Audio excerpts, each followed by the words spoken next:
Is this your first meeting? Yeah. They got a. Yeah. Yeah. Don't speak. I guess we're trying to figure out. Yeah.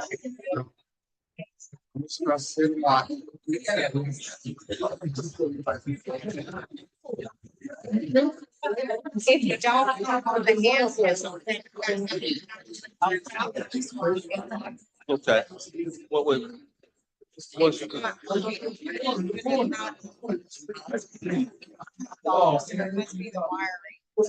yeah. Absolutely, absolutely. Can we please be seated? Can we please be seated? Oh, good, I got somebody to leave me. Can we please be seated? Good morning.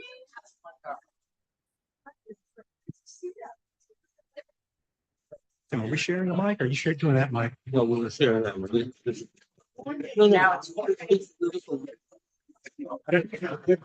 So, podium.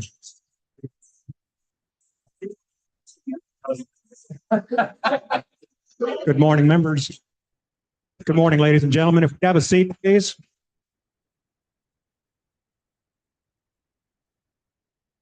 Good morning. If we could all have our seats, please. Thank you very much.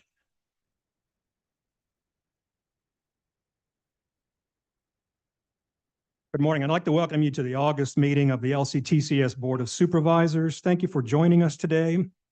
I am Joe Moraine, Vice President of Operations with the LCTCS. Dr. Sullivan is currently engaged in official business out of the country representing our system and therefore cannot be with us in person for this meeting. I will be serving as his representative for today's meeting. Before we begin, I would like to remind you that the board meeting is being live streamed. Chairman Hardy. At this time, I will call today's meeting to order, Board of Supervisors.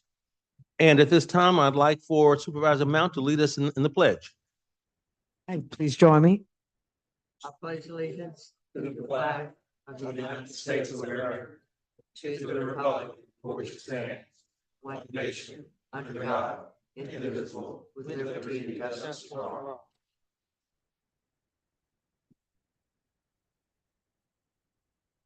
And at this time, I'd like to invite Mr. Michael Victorian to administer the oaths of office to Stephen C. Smith as first vice chair. And that can be done here as you stand, or you can go down. Go ahead. I'm good right here.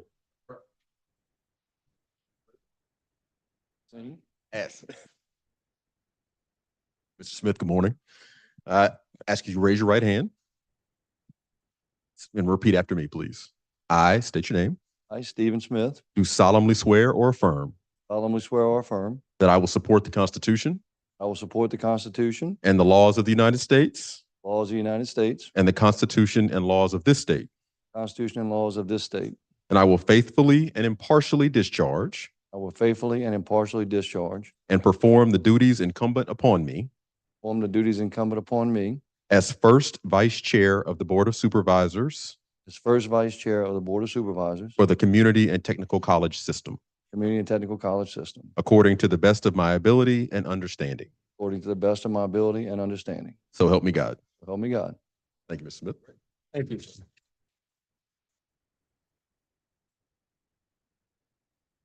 And at this time, I would ask that you go to the front. Our new board members, Abigail Ardoin, Mr. Christopher Eli, Mr. Supervisor Archie Hall, Supervisor Chad Moody, as new LCTCS board members.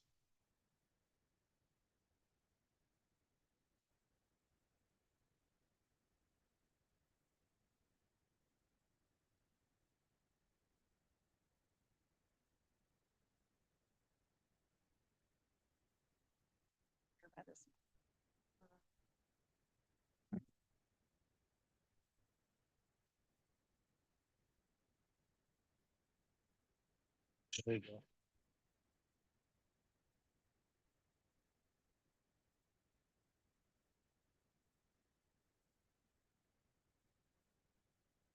Got it.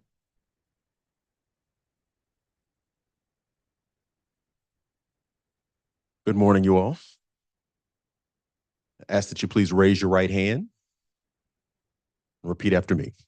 I, please state your name, Christopher Eli, do solemnly swear or affirm swear or affirm that I will support the Constitution and laws of the United States the Constitution and laws of the United States, and the Constitution and laws of this state, Constitution and the laws of this state, and I will faithfully and impartially discharge partially discharge, and perform the duties incumbent upon me is incumbent upon me, as a member of the Board of Supervisors member of the Board of Supervisors, for the Community and Technical College System, Community and Technical College System, according to the best of my ability and understanding. to the best of my ability and understanding. So help me God. God.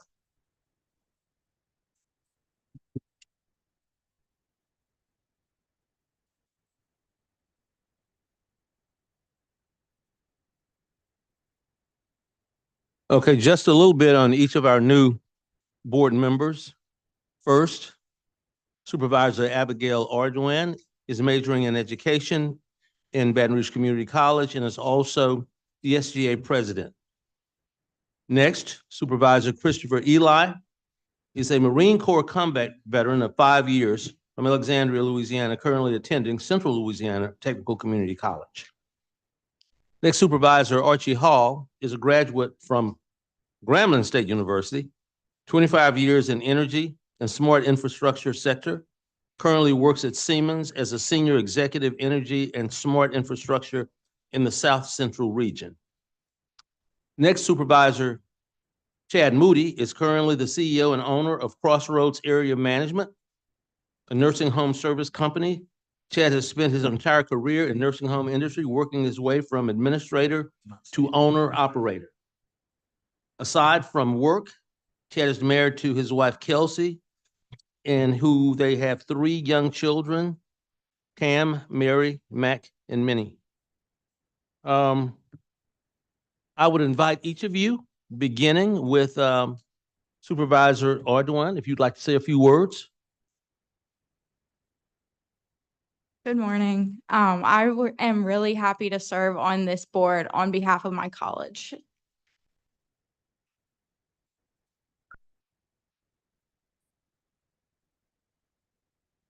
Morning, also Archie Hall, and I look forward to working with colleagues here, the system, and move forward things that we need for the students. Next, we have Supervisor Christopher Eli.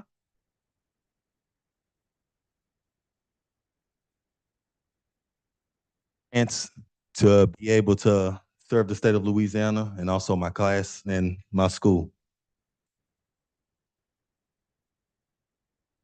Next, Supervisor Chad Moody. Hey, good morning, everybody. It's an honor to be here. A pleasure to have been appointed to this board, and I look forward to serving and helping out the Louisiana Community and Technical College System. It's an honor. Thank you. Thank you all. We're excited to have you on board. Okay, next, I will ask Ms. Erica Poole to conduct a roll call to establish a quorum. Do that for you. Can you hear me? Okay, starting with Chair Hardy. Present. Is present. Supervisor Smith is present. Supervisor Toops is absent. Supervisor Burke is absent. Supervisor Butler McIntyre here is present. Supervisor Hall is present. Supervisor Hollins is present. Supervisor Johnson is present. Supervisor Lee Present. is present. Supervisor McConduit is present. Supervisor Moody is present. Supervisor Mount Present. is present. Supervisor Price is present. Supervisor Salath is present. Supervisor Ardoin Present. is present. Supervisor Eli is present. Chair Hardy, we do have a quorum established.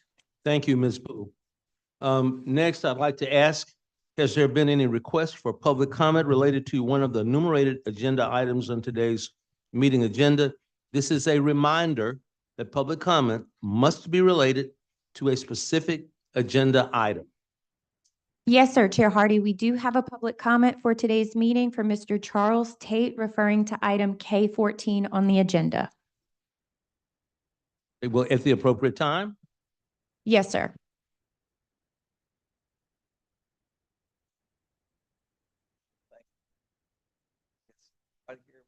Oh, Mr. Tate, you'll just press the button. You can have a seat and just press the button.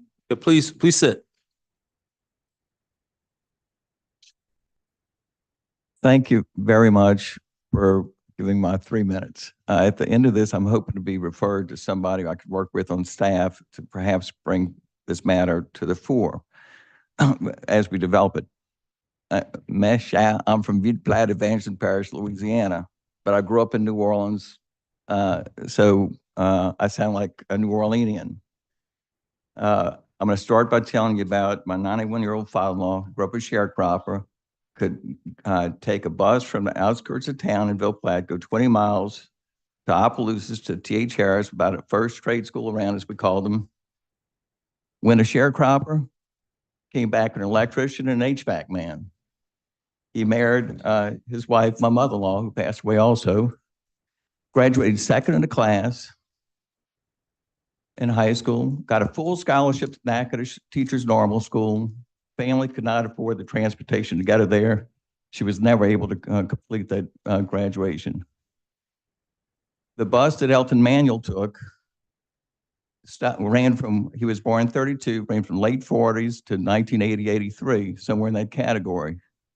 The last 40 years, truly accessible educational opportunities at your campuses is not to be found for those who are trying to reach, desperately trying to reach and have to reach to be successful statewide and also in fulfillment of your mission.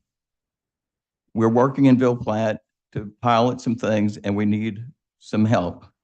We've advanced things a long way. The town and the parish have contributed money for alternate, truly accessible, no BS, really there, construction training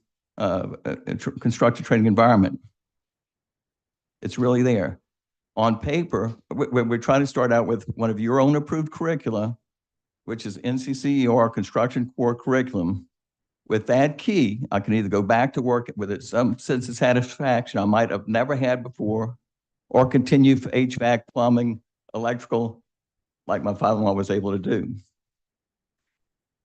We've been working somewhat with your local campus, but this is a statewide issue, and with LWC.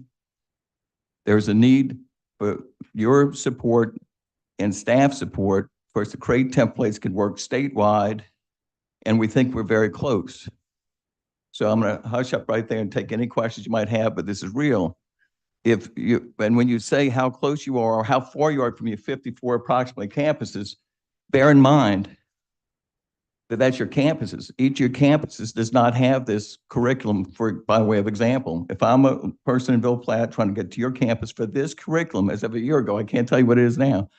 I had to go past the trade school I hate to use these terms, Ville Platte, Opelousas, Lafayette. I had to get to St. Martinville and back. That's an hour and 15 minutes every day, each way. Can't do it, not possible. That's why we started to do this, exactly what I'm telling you about. If I was a young lady who wanted to go to school for cosmetology, I would have to go the same route. Couldn't stop in Ville Platte at your campus, could not stop at Opelousas at your campus, could not stop in Lafayette at your campus. I would have to go to Abbeville, again, an hour and 15 minutes each way. So thank you. If you could refer me to staff, I'd be delighted to come back with their help. And so I figure there's a budget element in there somewhere. So that's and there are no questions. Thank you very much. Thank you. And just as a reminder, we will get back with you if you would, please. Just give us your information and we'll talk to you. Thank you very much. Next on the agenda, approval of meeting agenda for August 14th, 2024. I request a motion to approve the August 14th, 2024 meeting agenda. Motion by Supervisor Salat, seconded by Supervisor Butler McIntyre. Next, I request a motion to approve the April 10, 2024 meeting minutes. Motion by Supervisor Mount, seconded by Supervisor Hollins. Both moved and seconded. Any questions, comment? Both approved. Next, I'd like to present the consent agenda items for consideration by the board. Staff recommends that the board approve the consent agenda, which consists of agenda items H1 through H9. You have heard the recommendation. Do I have a motion? Motion by Supervisor Mount, seconded by Supervisor Smith. Is there any discussion? Hearing none, motion carries.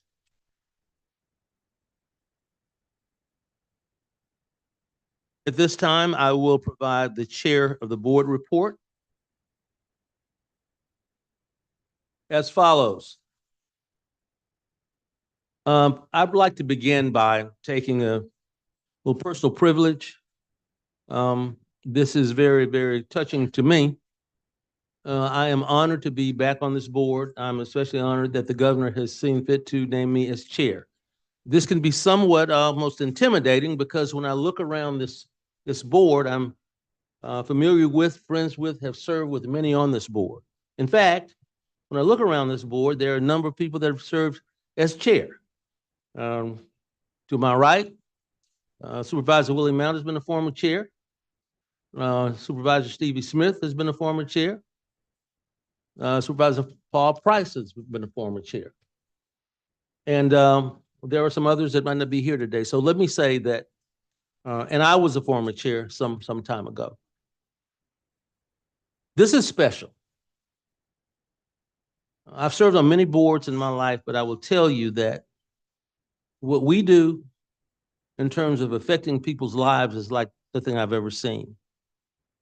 And I give kudos not only to this board, but to our chancellors, our leadership team, our faculty and staff, and our support people.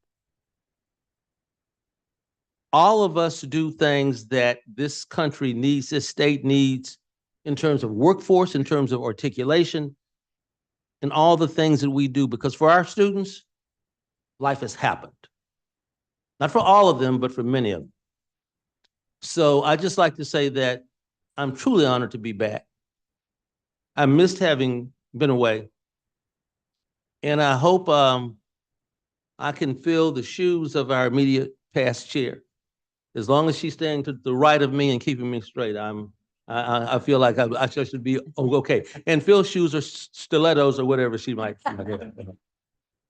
So with that, I'd like to acknowledge our immediate past chair, Ms. Willie Mount, for her service as the chair of the board for 2022-2024. At this time, would you join me up front?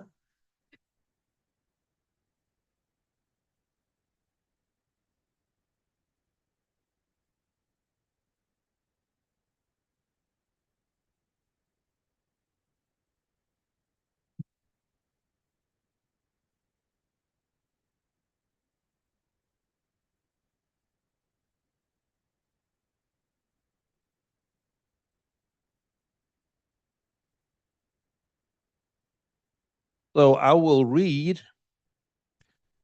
Willie Mount Chair, Louisiana Community and Technical College System, Board of Supervisors, 2022-2024. A few words? A few words. It's going to be very difficult to finish doing what I've been doing. I've enjoyed it very much. I have to say, the reason we are so successful as a system is because of our chancellors and our administrative team. They're unbelievable. So it's not really what you and I do, right? Right. It's what they do. But it was an honor and a privilege to serve. I'm very proud of the board, the new board members, and those who are not here today. We had a special bond. We had a lot of fun, and truly we remained focused, past tense, and focused future on who?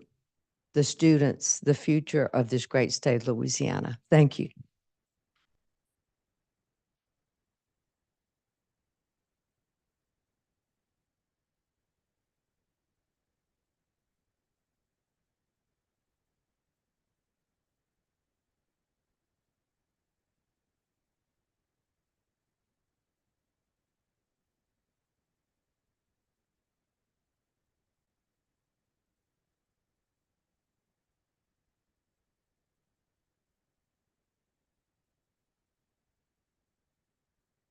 Next, I'd like to acknowledge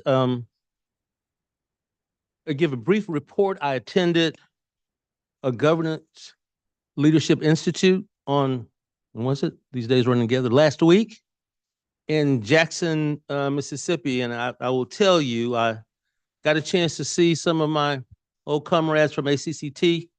I spent a number of years, that's our national organization, for those of you that don't know, of which the LCTCS is a member. I sat on that board for a number of years, and I will be running for election in October in Seattle. But you know, every time you think you know enough about what we do and what our schools do, when you get together with your counterparts from different parts of the country, and you learn that you don't know everything. You learn that there are areas where you thought you had it right, and you come away feeling better. And more than anything, you come away feeling exhilarated. But you also feel a little pride because you feel like nobody's better than we are, right? So I was honored to have been there. Kind of went kicking and screaming. I had some more things going on, but once I got there, I hit the delete button on everything else, and we had a really, really great time. So glad to be back in the saddle with ACCT. At this time, I'd like to invite Dr. Chandler LaBeouf to the table to report on the National Skills USA winners and to introduce the president of Skills USA Louisiana Post-Secondary, Pamela Williams. Dr. LaBeouf.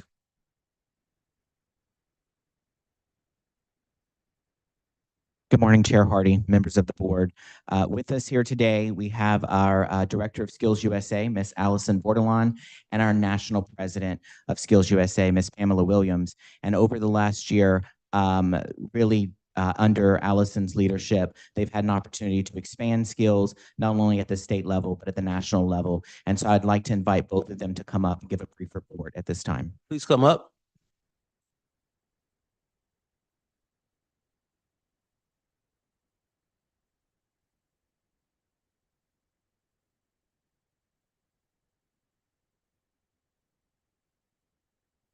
Welcome, and please proceed. Thank you. Good afternoon, Chair Hardy, board members of supervisors, Dr. Sullivan, and today, Joe Marine. Thank you all for having me here today. I am Allison Bordelon. I am proud to serve as the State Director for Skills USA Louisiana College Post-Secondary. Thank you all for allowing me to have this opportunity. I want to provide a quick overview about what Skills USA is, share some successes of the year, and then also talk about our statewide impact and, of course, our student impact, and be able to hear from Ms. Williams about her experience. So first, let me begin by saying Skills USA is the #1 workforce development organization for students. I think that's incredibly important for us as a system to recognize, because we are truly about workforce development. We are a national student organization, and we empower students to become skilled professionals, career-ready learners and leaders, and responsible community members. That's incredibly important, and we provide that work through a framework of skill development for our students, integrated through our curriculum. In Louisiana, our state association is a part of a national network. So that partnership between industry and educators, working together to develop our students with a focus on providing well-rounded skill development as we promote skill development beyond just those technical skills. So we're truly focused on full employability for our students. We want to make sure that our students are learning beyond just the technical skills. So not just to be a welder, not just to be a chef, not just to be an electrician, but to be able to provide those leadership skills and those personal skills to be able to communicate well and to be able to perform and excel in their careers. So it's an incredibly important role that Skills USA provides within this framework for skill development for our students. Our programs provide the opportunities for students to develop all of these essential skills that, of course, our employers are seeking for their workforce. Skills USA in this partnership generates value for all of our stakeholders, for our industry members providing skilled and ready workforce, for our educators, providing the instructors with a framework that they can deliver the skill development. For our colleges and communities, providing our regional chapters with a platform to take students from education to employment. And Skills Louisiana has the power to bring value to the entire state, providing our students with economic mobility across every region. So this hard work really is performed by our college chapters. I'm very proud to say that we have 12 advisors that lead those college chapters, Skills USA chapters that are located within each of our colleges. That's incredibly important for the work to get done at those colleges. They are the reason that our students can find out about the potential of Skills USA and be able to become members and participate within those college chapters.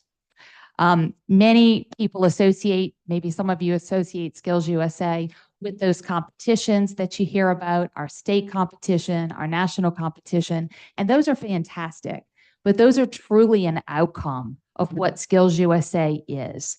Skills USA needs to be more about the relationship between industry and education and having our industry partners be a part of Skills USA, being able to understand the value that we're going to generate to their future workforce.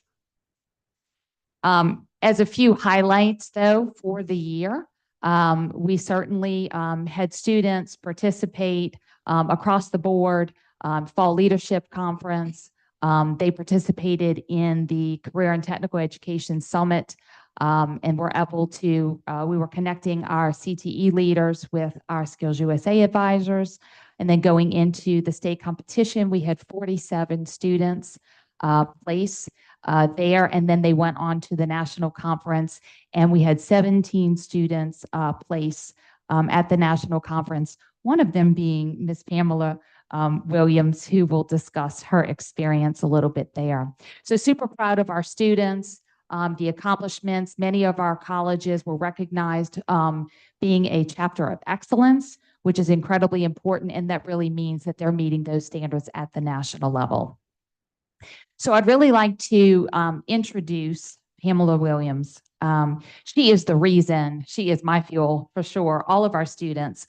She is one of our 4 state officers that we were able to elect this last school year, representing North Shore Technical Community College, Bossier Parish Community College, and Fletcher Technical Community College. She is one of the 4 state officers, and then served us very proud to go on and become a national officer, as well as a gold winner from the state and national conference. I could go on and brag about Pamela, but I will let her share with you a little bit about her experience. Pam?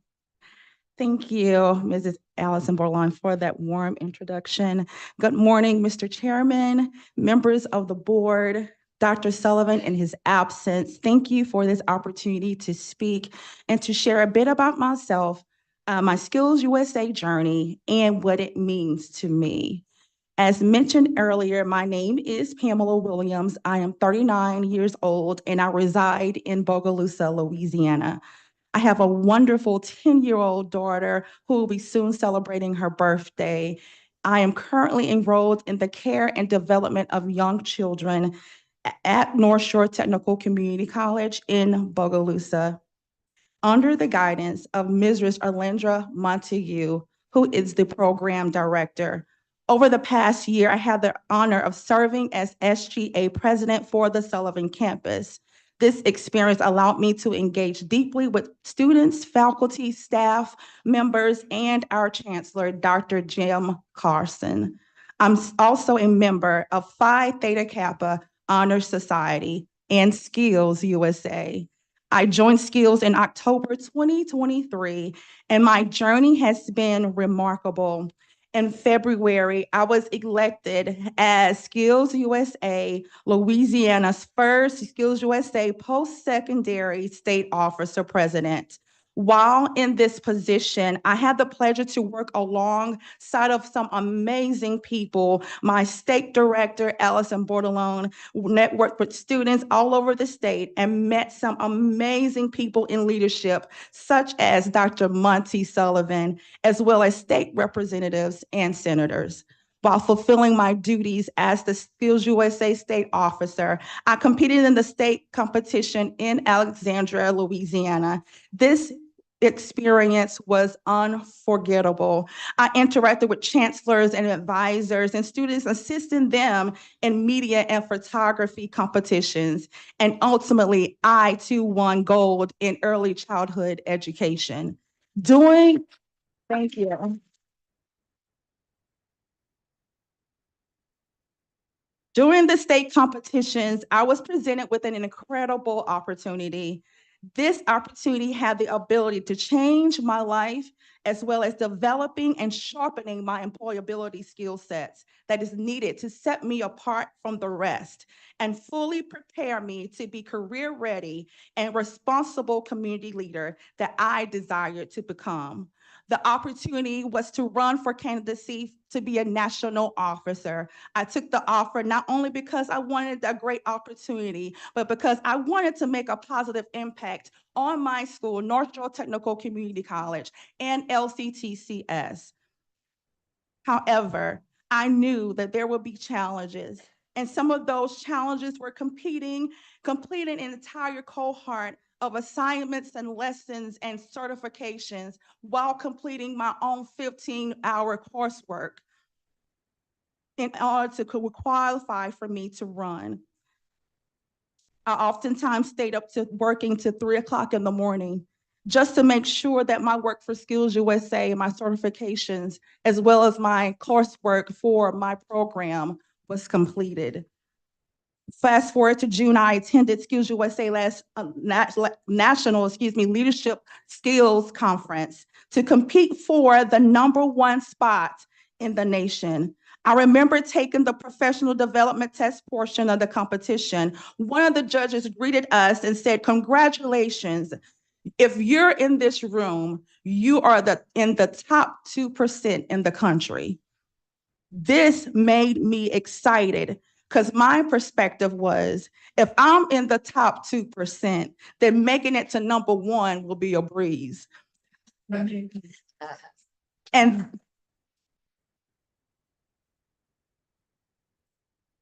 And that is exactly what happened. I placed gold nationally for my competition in early childhood education, a field that I love dearly and have nearly 20 years of teaching experience. I can finally say that I am officially #1, but that wasn't all. I'm a firm believer to not ever leave anything on the table. And if you're going to do something, be the first to do it. I walked away that night victorious as a national officer and a gold medalist in my field, and the first national officer for Louisiana.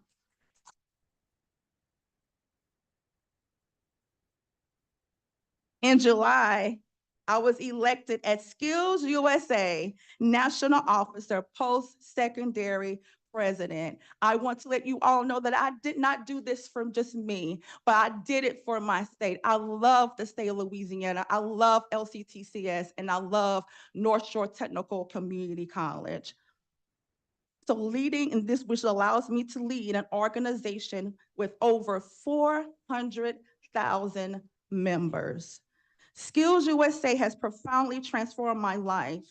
Despite having 10 years of leadership experience, Skills USA has elevated my skills to a new level. The hands-on work experiences and technical skills grounded in academics, personal development skills are remarkable. Skills USA truly transforms students into the employees companies dream about, bridging the skills gap.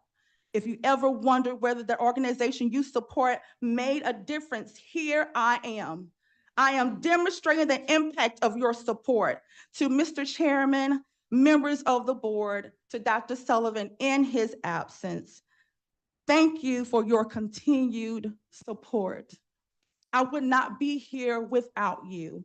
I also extend my gratitude to Dr. Jim Carlson, Chancellor of North Shore Technical Community College, Dr. William Wainwright, and Mr. Mickey Murphy for their support and generosity towards Skills USA.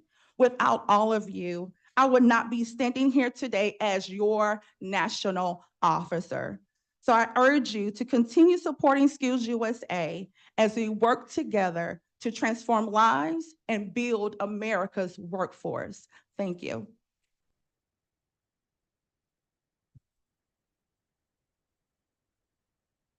Thank you so much again, Pamela, for that address. And to wrap us up, I just want to take two comments. One, I want to continue to thank all of our faculty advisors for their support with Skills, Supervisor Toops for his continued advocacy with Skills USA, and Representative Paula Davis for the continued investment made from the legislature. So again, thank you so much.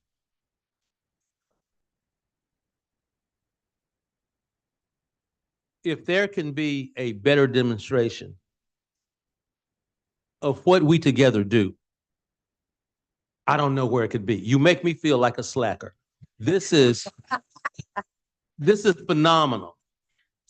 And I don't consider myself a softy, but you almost making me well up. This is just unbelievable. Do I have any comments from other board members? They probably are too choked up to say a whole lot. Yeah, passion. Wow. Thank you. I'm ready for the rest of my day. Thanks. Thank you so very much. Thank you for the opportunity to speak.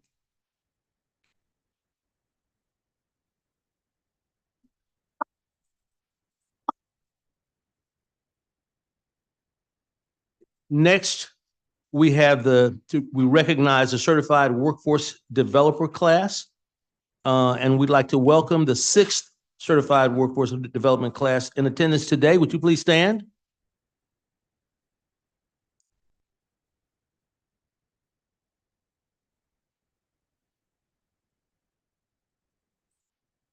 Thank you so very much. You may be seated, but again, thank you for your participation. Thank you for your time, and thank you for what you do on behalf of our system.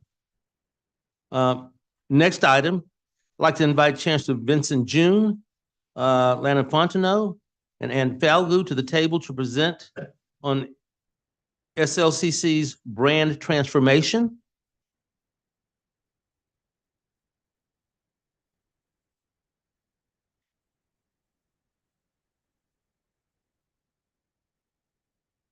Good morning, Chairman Hardy and members of the board.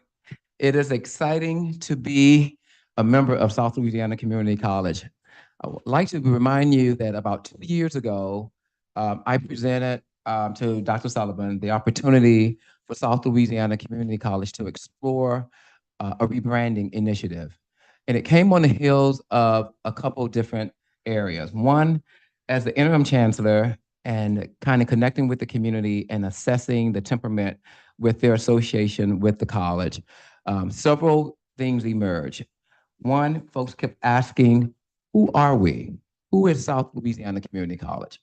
Is South Louisiana a community college a VOTEC center, trade school, a technical college, a comprehensive community college? And it was resonating throughout all 8 parishes that we serve. I then had a conversation with Dr. Sullivan because I had to remind myself that South Louisiana Community College had gone through a merger in 2012 with Acadia Technical College. And then in 2017-18, we also went through a realignment or merger with South Central Community and Technical College down in Morgan City. And I think we recognized at that time that a lot of moving parts were happening.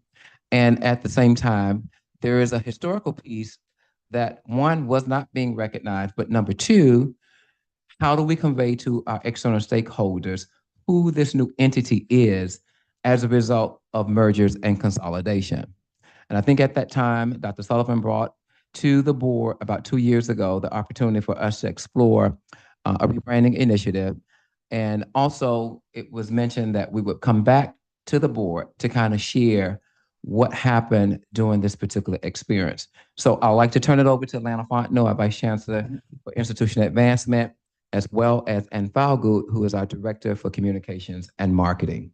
Absolutely. Good morning, Chair Hardy and members of the board. As Chancellor June mentioned, we have been so excited to kick off and finally reveal new brand for South Louisiana Community College. Our college over the last several years had drastically transformed, but our brand never did.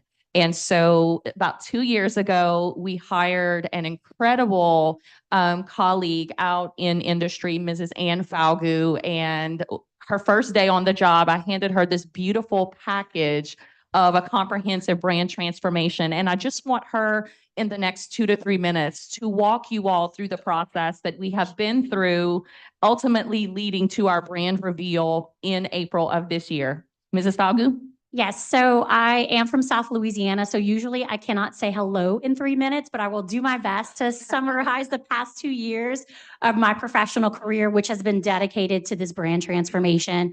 And it's been such an honor to serve as the project manager for this project that I think has implications not just for our college, but for the whole system. So just a reminder, our previous logo featured the tree of knowledge, and we had our word mark, which became synonymous with the name SLCC. And that identity was we learned in the process very well respected. However, it didn't necessarily align with everything we wanted to be and everything we knew we were. So we started an arduous process that began with a kickoff and discovery, which was really a deep dive into everything we had ever said we ever were. You can imagine that this process was quite lengthy and exhaustive, and to be honest, a little embarrassing because we didn't really have a great hands on who we were in a succinct way. So we started a research process, which was the longest part of our process. We worked with Simpson Scarborough, who was initially a research firm for higher education, and they introduced us to not only what our stakeholders thought, but what our prospective students and their families thought about our brand and the college as a whole. And in that process, we were surprised that our biggest competition, and Chair Hardy, you alluded to this, was life. It wasn't another private college or a public institution. Students were choosing whether or not to go into higher education because of life. And so that helped move us into phase 3, which is positioning and strategy, and really owning who we were and who we could be to the students of Acadiana and South Louisiana. The obviously most fun part was the creative process. And that was not just fun and games and Lana and I sitting in a room making decisions arbitrarily. This came with so much testing with several of the people you see in the audience today, faculty, staff, students, prospective students, business and industry, community leaders, and prospective families. So we really, really did a lot of testing here. And then we had our brand launch in April. So you'll see the brands change a little bit here, a little bit lighter, a little bit brighter, with our brand essence at the core of everything, at the heart of promise, purpose, and potential. And the word heart came up a lot in our process. And people really felt the warmth coming not only from our South Louisiana hospitality from the college itself. If South Louisiana Community College was a person, they would be energetic, optimistic, connected, jovial, tenacious, and accessible. We might know someone who exemplifies those characteristics already, but Dr. June is not the only one. You see this in our student success coaches and our campus directors and our faculty staff and even our student leaders. We came up with emergent themes that really bubbled up to the top of the surface. Those are everyday excellence, which is something we had already adopted as an institution internally, but we decided to share it with our community. Driven by outcomes. Obviously, we know as a community college, outcomes are our #1 metric. Multiple pathways, adult education, workforce, traditional, academic, dual enrollment, the list goes on and on. We have multiple pathways to suit multiple students. Community-centric, we like to say community is in our name, and we mean it. Affordability, and when we talk about this, we don't just mean price, we mean access and transportation and value for the cost that students pay to attend our college. So, drum roll, this is what it looks like. So this is our new brand. I tried to pack a lot in on one side, so I apologize that it's a little busy, but I'll navigate through it with you. On the top left corner, we have 4 different iterations of our logo, the traditional, horizontal, and stacked. The badge can also act as a graphic element. You'll see it in some of the merchandise pictured on the screen, and our shorthand, SOLA CC. So it is official. We have transitioned from SLCC to SOLA CC, which has been met with great excitement by our community, who now literally understands we are their community college. We're in it now. They know South Louisiana is right there in the brand. Our color palette is probably my favorite part because of the personal connection. This color palette might look familiar to you because it is indicative of a Louisiana sunset. The colors were literally chosen from pictures that Lana and I took of our sunsets over Arnaville and Kaplan, Louisiana. We could not get more South Louisiana than that. In addition, we have our beautiful, iconic Louisiana state as a graphic element in our brand, and it's built with that flexible arrow, right? So immediately you know this means progress and movement. There's nothing stale or stiff about South Louisiana, right? You'll see that flexible arrow wrapped around our students and moving through our signage and on our digital elements. And we want to show students, whether they're the part-timers, the daydreamers, or the go-getters, that we are here for them, that we understand their light shines bright, and that here is to the ones, them, who get things done. And so you'll see that brand really reflected in our digital elements right now, in some of temporary signage on all our social media channels, which are official SOLA CC and solacc.edu. And then very soon, we will be issuing an RFP for our monument signage, which will take our environmental space into the new brand era. So that's it for my formal presentation. And I think Lana has a couple comments, but again, thank you so much for trusting us to take this journey. We are doing everything in our power to take what we learned and pass that along to the other institutions in our system to make sure that they can benefit from the time and work that we put in.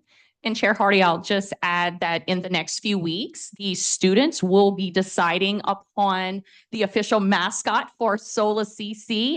We are one of the only institutions within the LCTCS that does not have a mascot. So we received, I believe, about 100 submissions from faculty, staff, students, and the public. And Dr. June cannot wait because he feels a certain type of way at the LCTCS bowling tournament that we do not have a mascot there. So you will have one very soon. Thank you, guys. Thank you so much. Thank you so much. It's very exciting.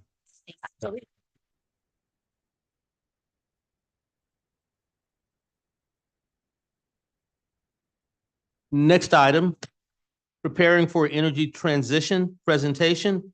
At this time, I'd like to invite Chancellor Quentin Taylor and his guests to speak to the board. I don't know if all of his guests are here, but we anticipated having Stacy Chasson, Mr. Stanley Bienemy. I don't see Stanley here. Darren Williams, and Donovan Thompson, and Paul Donaldson from RPCC.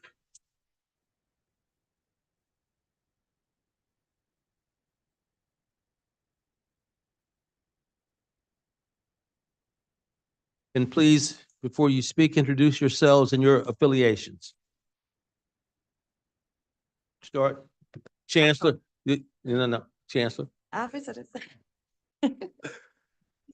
Welcome back, Supervisor. Great to be back. Good to see you.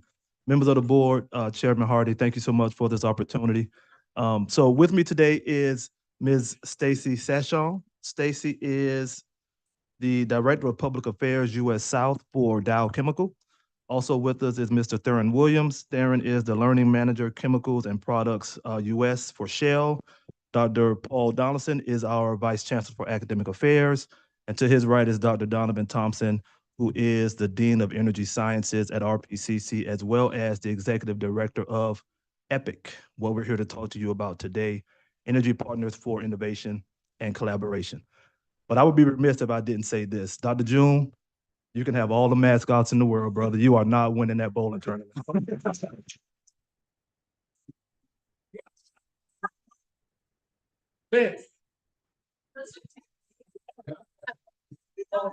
That sounds like a challenge, Dr. June. You too, Willie. You too.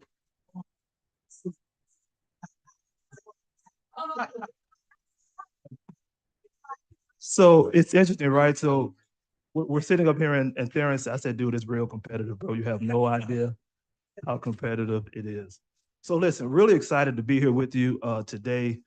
It's always good to be before this board and see my colleagues in the room.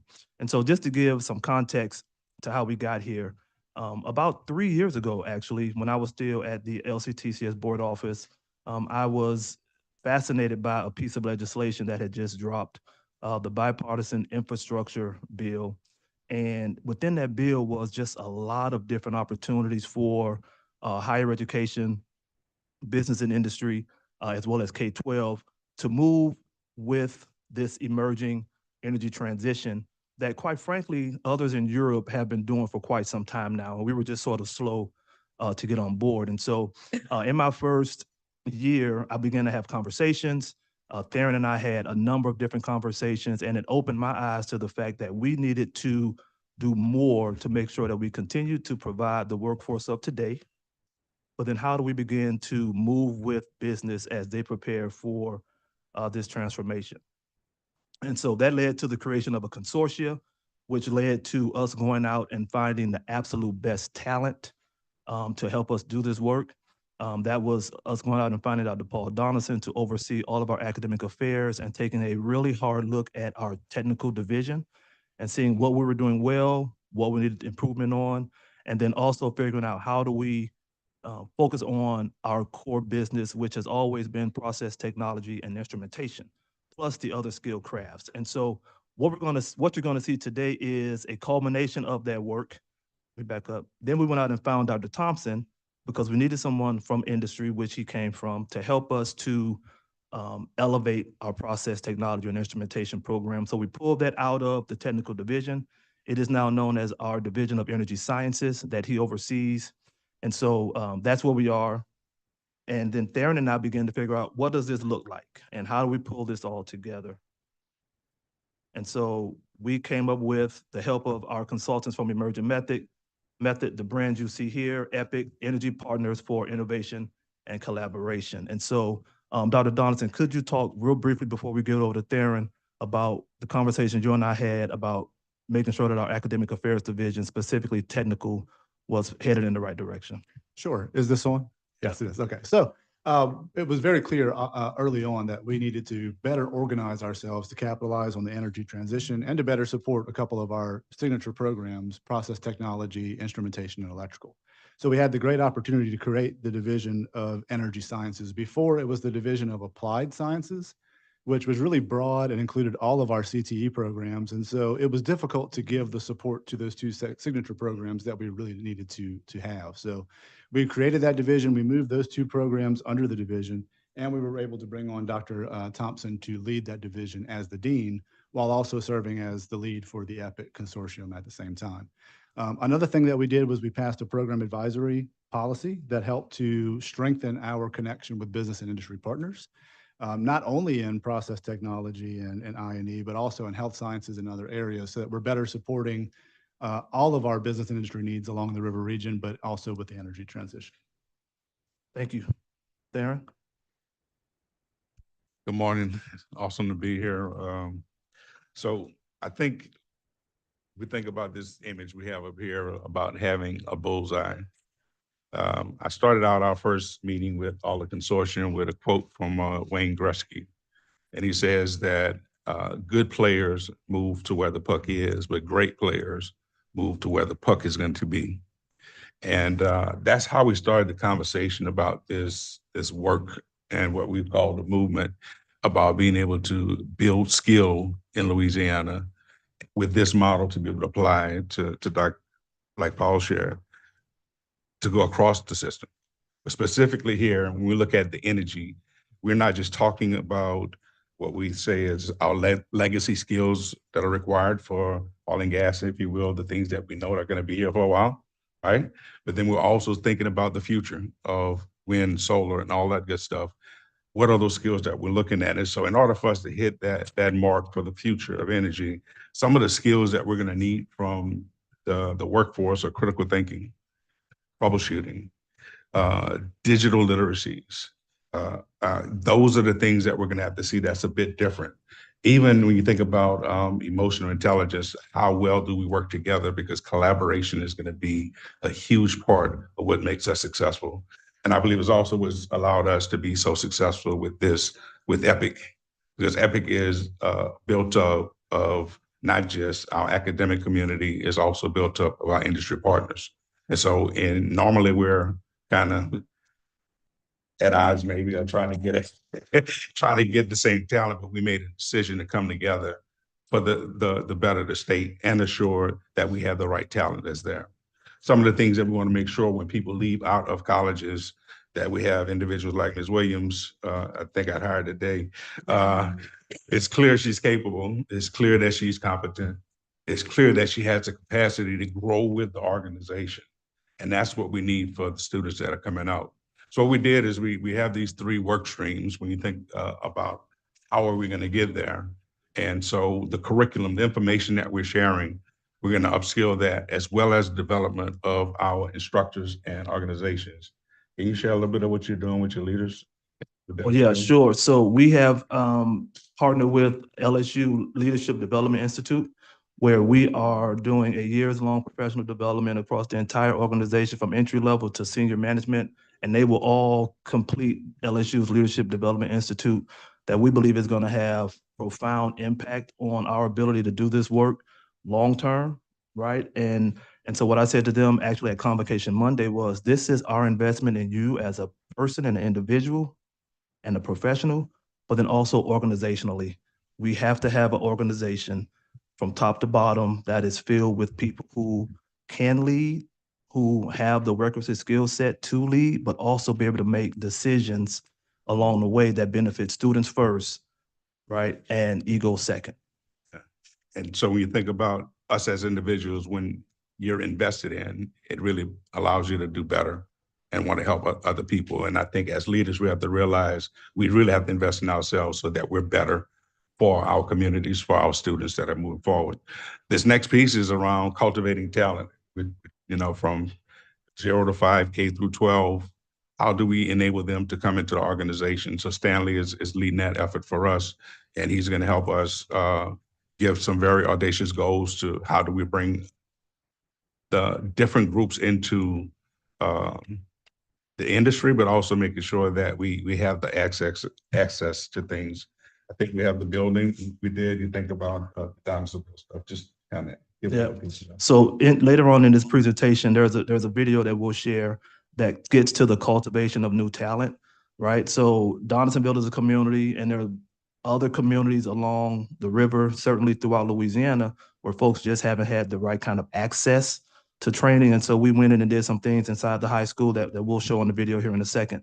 Also on the cultivating talent piece, the Air Products, and we're going to make an announcement here in the next couple of weeks where we are creating our EPIC E3 Academy. That E3 stands for Engage, Explore, and Employ, where we are beginning to start a pilot in primary school, starting in 3rd grade. Those kids will, year over year, be engaged and introduced to industry and all that happens within industry at its core, basic, fundamental principles, so that when they make it to 9th grade, they can make an informed decision on exactly what it is they want to do. Really excited about that work. And this last bullet, we can have all of this, but if we don't have data or information about what should we be focusing on, how quickly is this transition happening, what should we be doing in regard to other courses or curriculums that are developed, that market awareness and landscape analysis, we're going to do some work to understand what the real needs are, right? So the idea with I want to welcome you to the West Side Workforce Development Center. And I'm going to say that one more time. I was trying to advance the slide. I'm sorry. Oh. Can you advance the slide to the next one? Yeah, you gotta love technology. There we go. There it is. All right. So just to give you a picture of the consortium, the groups of individuals that are here, that have come together, that meet what Donovan. Yes. Yeah. So just imagine you have industry partners that's taking time off of their jobs to sow into this at least bi-monthly, to engage, to start and continue to build this. And so you see the partners up there. Is that everybody? I know we had a couple others coming in. Yes. That's about that, right? So the target for us is to make sure we build the curriculum, the leaders, so that we can enable our leaders, our students, if you will, to meet the energy transition forward. Thanks for having. There we go. Hey, good morning. Chairman Hardy, good to have you back. I had to laugh. He introduced me as Stacy Chasson, and I guess I will always be Stacy Chasson to a lot of people. I started working with LCTCS 25 years ago, I guess, when we went through the revolution of process technology. Right, Ms. Mount? I remember sitting over there building this curriculum. And so 25 years ago, that was a pivotal time for our industry because we went from just having a strong back and a good work ethic and being able to go work in the chemical industry or oil and gas to, no, now you have to have the right education. It's not just about who you know. It's not your grandpa's chemical company anymore. And so we birthed that 25 years ago. Can you believe it's been that long? I know. But it was quite a revolution. And what that did for our companies was that it did allow us, it allowed access to a new generation of workers. And so we actually could go in these communities and give them a pathway. You want to work for us, here's the right education to get that job.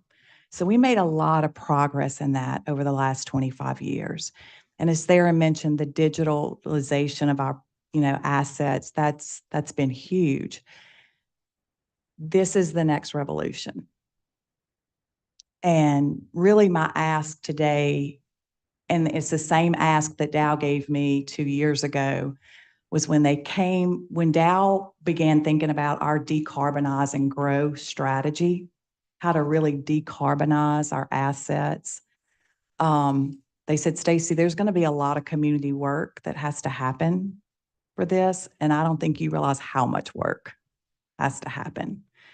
And so if I could say one thing to the board this morning, when you look at $52 billion of investment, I don't think you realize how much money or how much work we're going to have to do, because the next piece of this, and I want to focus on that last bullet right there.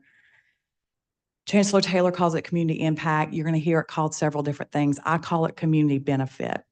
But what we've said as a country is we're going to revolutionize these industries once again, and no community will be left behind.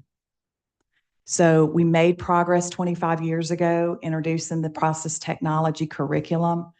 And now what we're saying is it won't only just be for those first generation workers. What about the worker or untraditional worker, the woman who needs childcare while she goes to school? What about the worker who speaks English as a second language? What about them? What about the one who needs transportation? And all those things are built in to industry's plan for these investments. So Dow in particular, we've been to Washington, D.C. 3 times in the last few months to compete for these dollars, to enhance our assets, to grow our assets.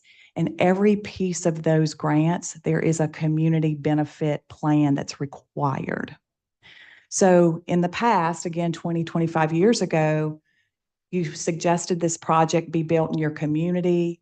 Hey, the community, we're going to work in the community to give out some scholarships on the side. It's no longer an add-on.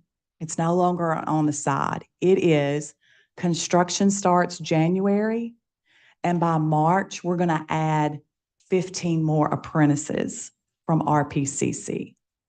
So there's a lot of work to be done, and it's phased in and in that manner. It's built into our GPM, our global process project management. It's built into our capital project plans, and it's built into these federal dollar grants.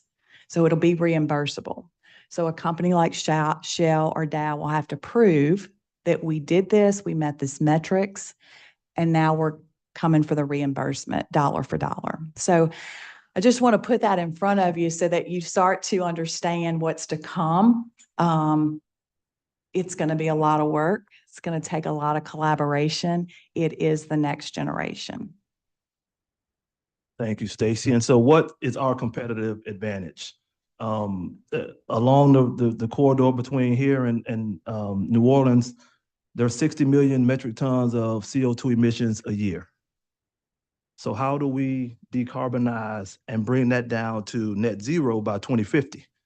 Very audacious, right? And so what our competitive advantage is, these 4 stars represent a campus where RPCC sits.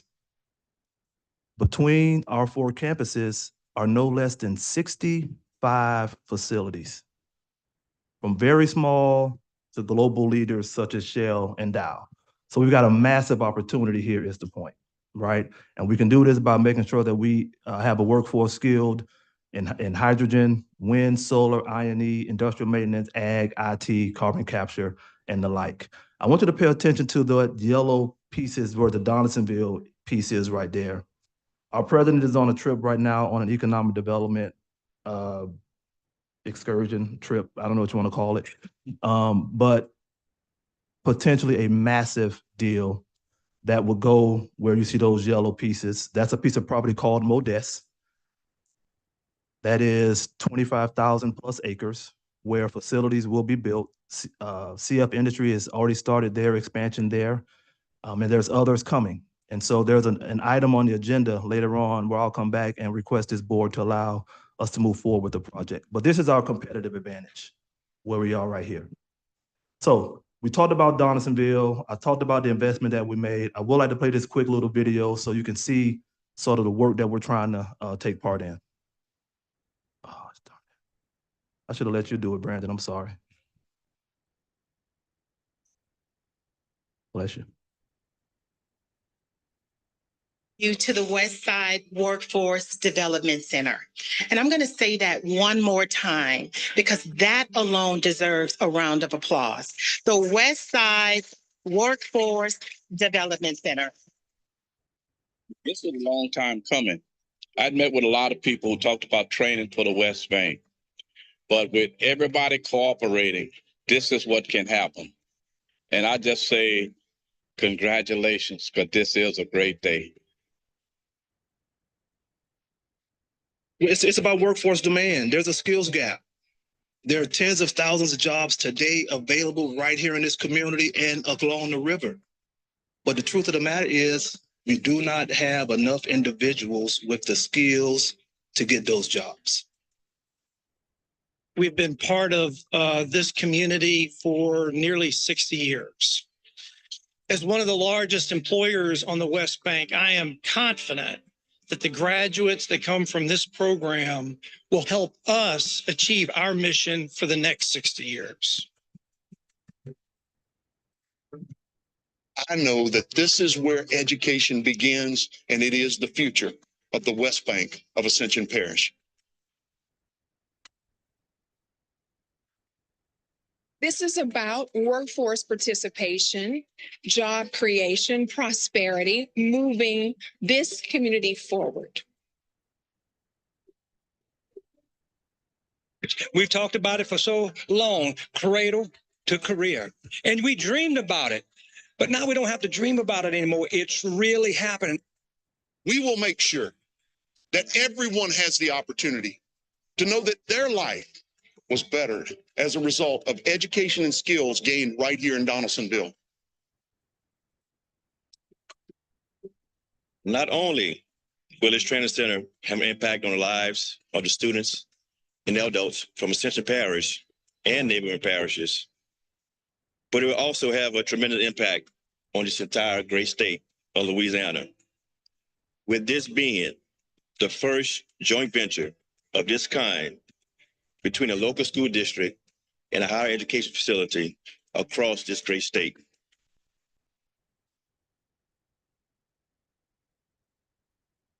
But the Mississippi River is a barrier when it comes to education and workforce in the city of Donaldsonville.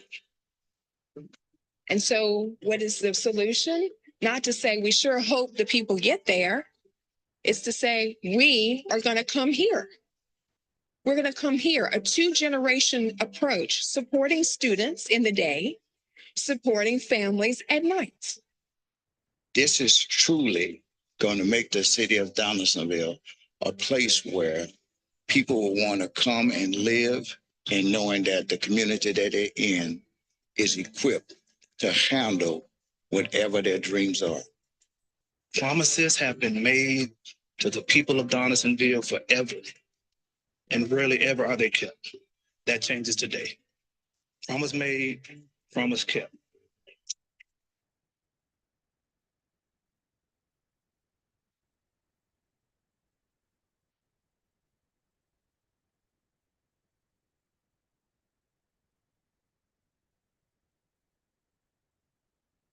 I would say to you is this, opened that facility in March.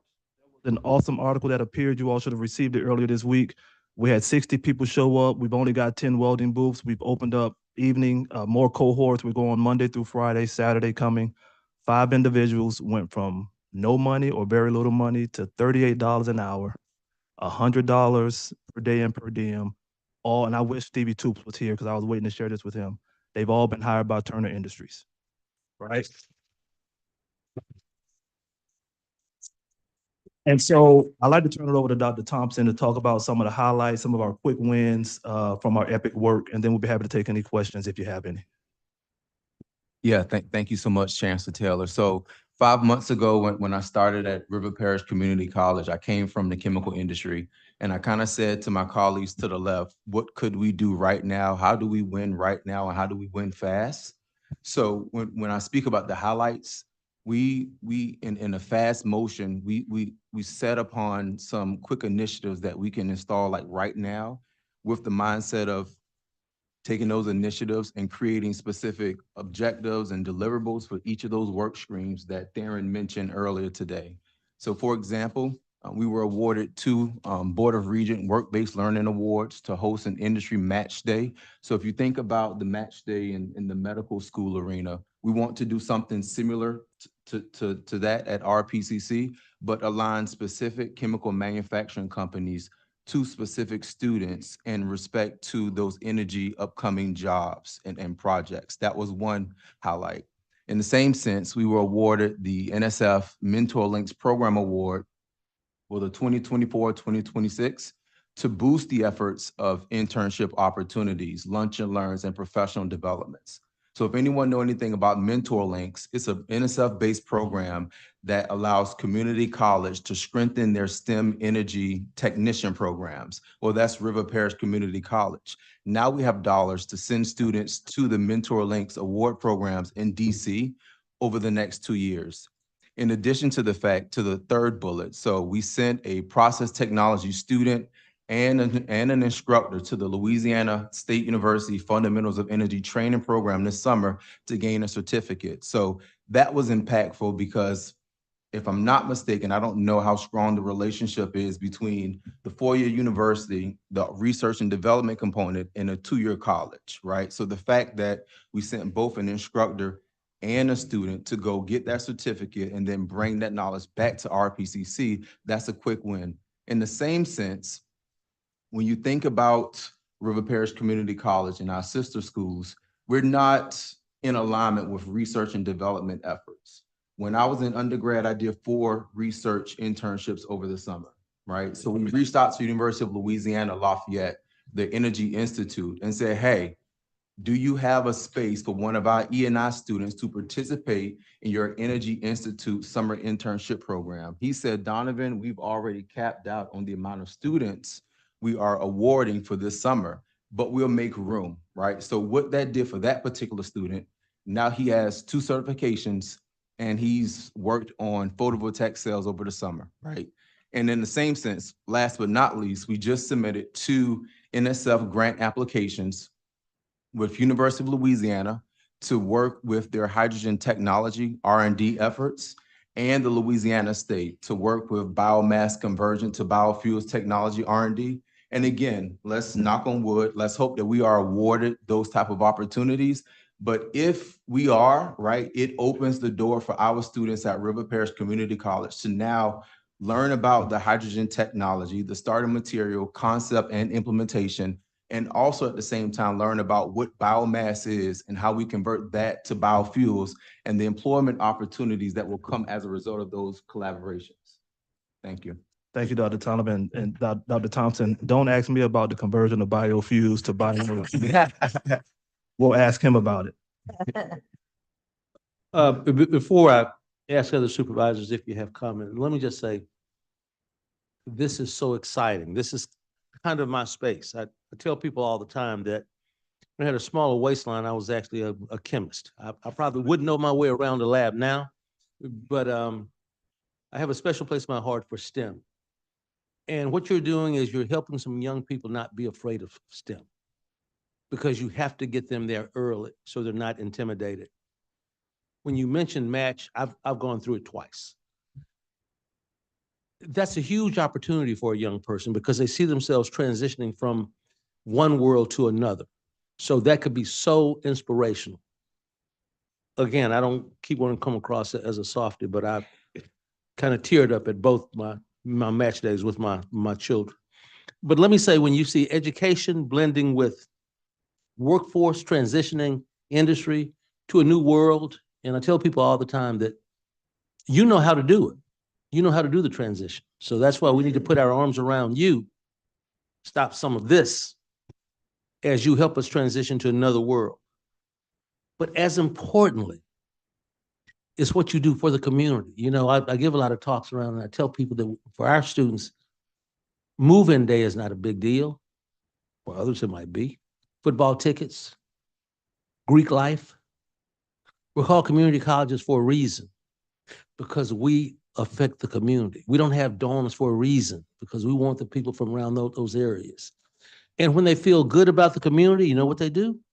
They participate in things in those communities.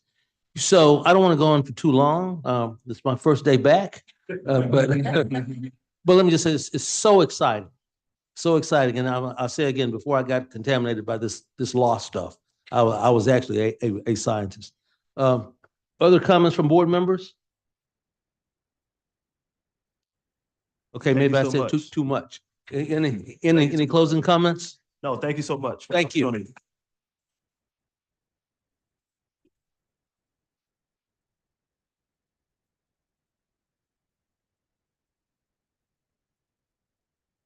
Next item is I'd like to invite Mr. Joe Marine to address the board regarding funding for LCTCS facilities.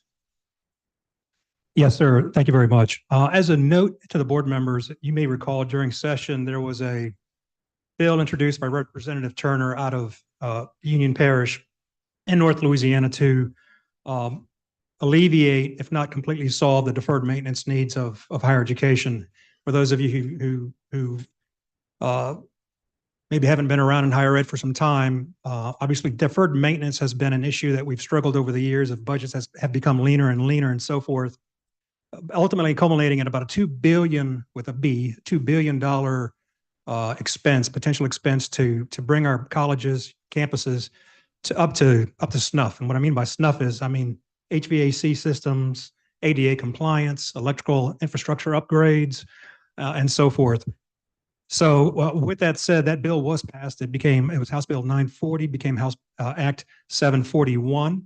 And I'm happy to introduce and provide the board an update that as one of the requirements, it required that we go before, all of higher ed go before the Joint Legislative Committee on the Budget to get a list approved of all our projects. We submitted as part of our list, we as a system comprise about a little bit over $250 million out of that $2 billion price tag. And obviously this is all not going to happen at one time. This will be through bond sales that will occur over time. So there will be tranches of bonds issued, much like we did with Act 360 and 391 with our alternative financed projects. But these will occur over the span of 20 years. But with that said, the legislature in its wisdom, they did pass and provide funding this year for $75 million for higher ed to immediately start on these projects. Our share of that $75 million is roughly a little over $15 million. And with that said, that list that we provided and got approved for action at Friday's JLCB meeting at the Capitol we'll begin this process by which we will start to address our deferred maintenance needs at our colleges, campuses throughout the state. And that's my update. Thank you. Questions? Comments? Next item. There is no president's report for this meeting. And there is no board development for this meeting. Next item, I'd like to present the committee of the whole for consideration by the board. I'd like to note a technical correction to item 1.8, H, regarding the effective dates of the nomination for board officers. The effective date should read July 1, 2024, ending June 30th, 2025. At this time, I request a motion to approve the technical correction. Motion by Supervisor Mount, seconded by Supervisor Salas. It's been moved and seconded. Is there discussion? Hearing none, motion carries. Next item. The board recommends, staff recommends that the board vote to ratify the actions taken during the June 26th, 2024 meeting of the LCTCS Board Executive Committee to include the technical corrections. Do I have a motion? Motion by Supervisor McConduit, seconded by Supervisor Price. Moved and seconded. Is there discussion? Hearing none, carries. At this time, we will move to the academic items. Supervisor Jennifer Lee presents the academic action items for consideration by the board. Supervisor Lee. Thank you, Chair Hardy. To provide information about the academic action items that the board needs to consider, I invite Dr. Chandler LaBeouf to the table.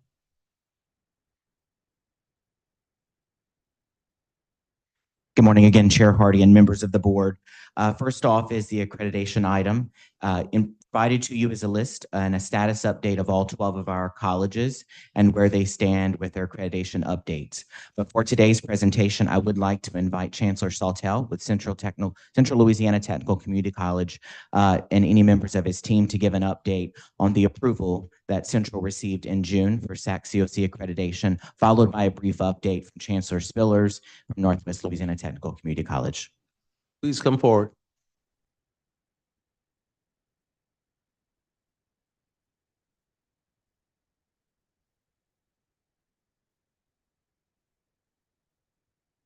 Thank you, Dr. LaBeouf. Good morning.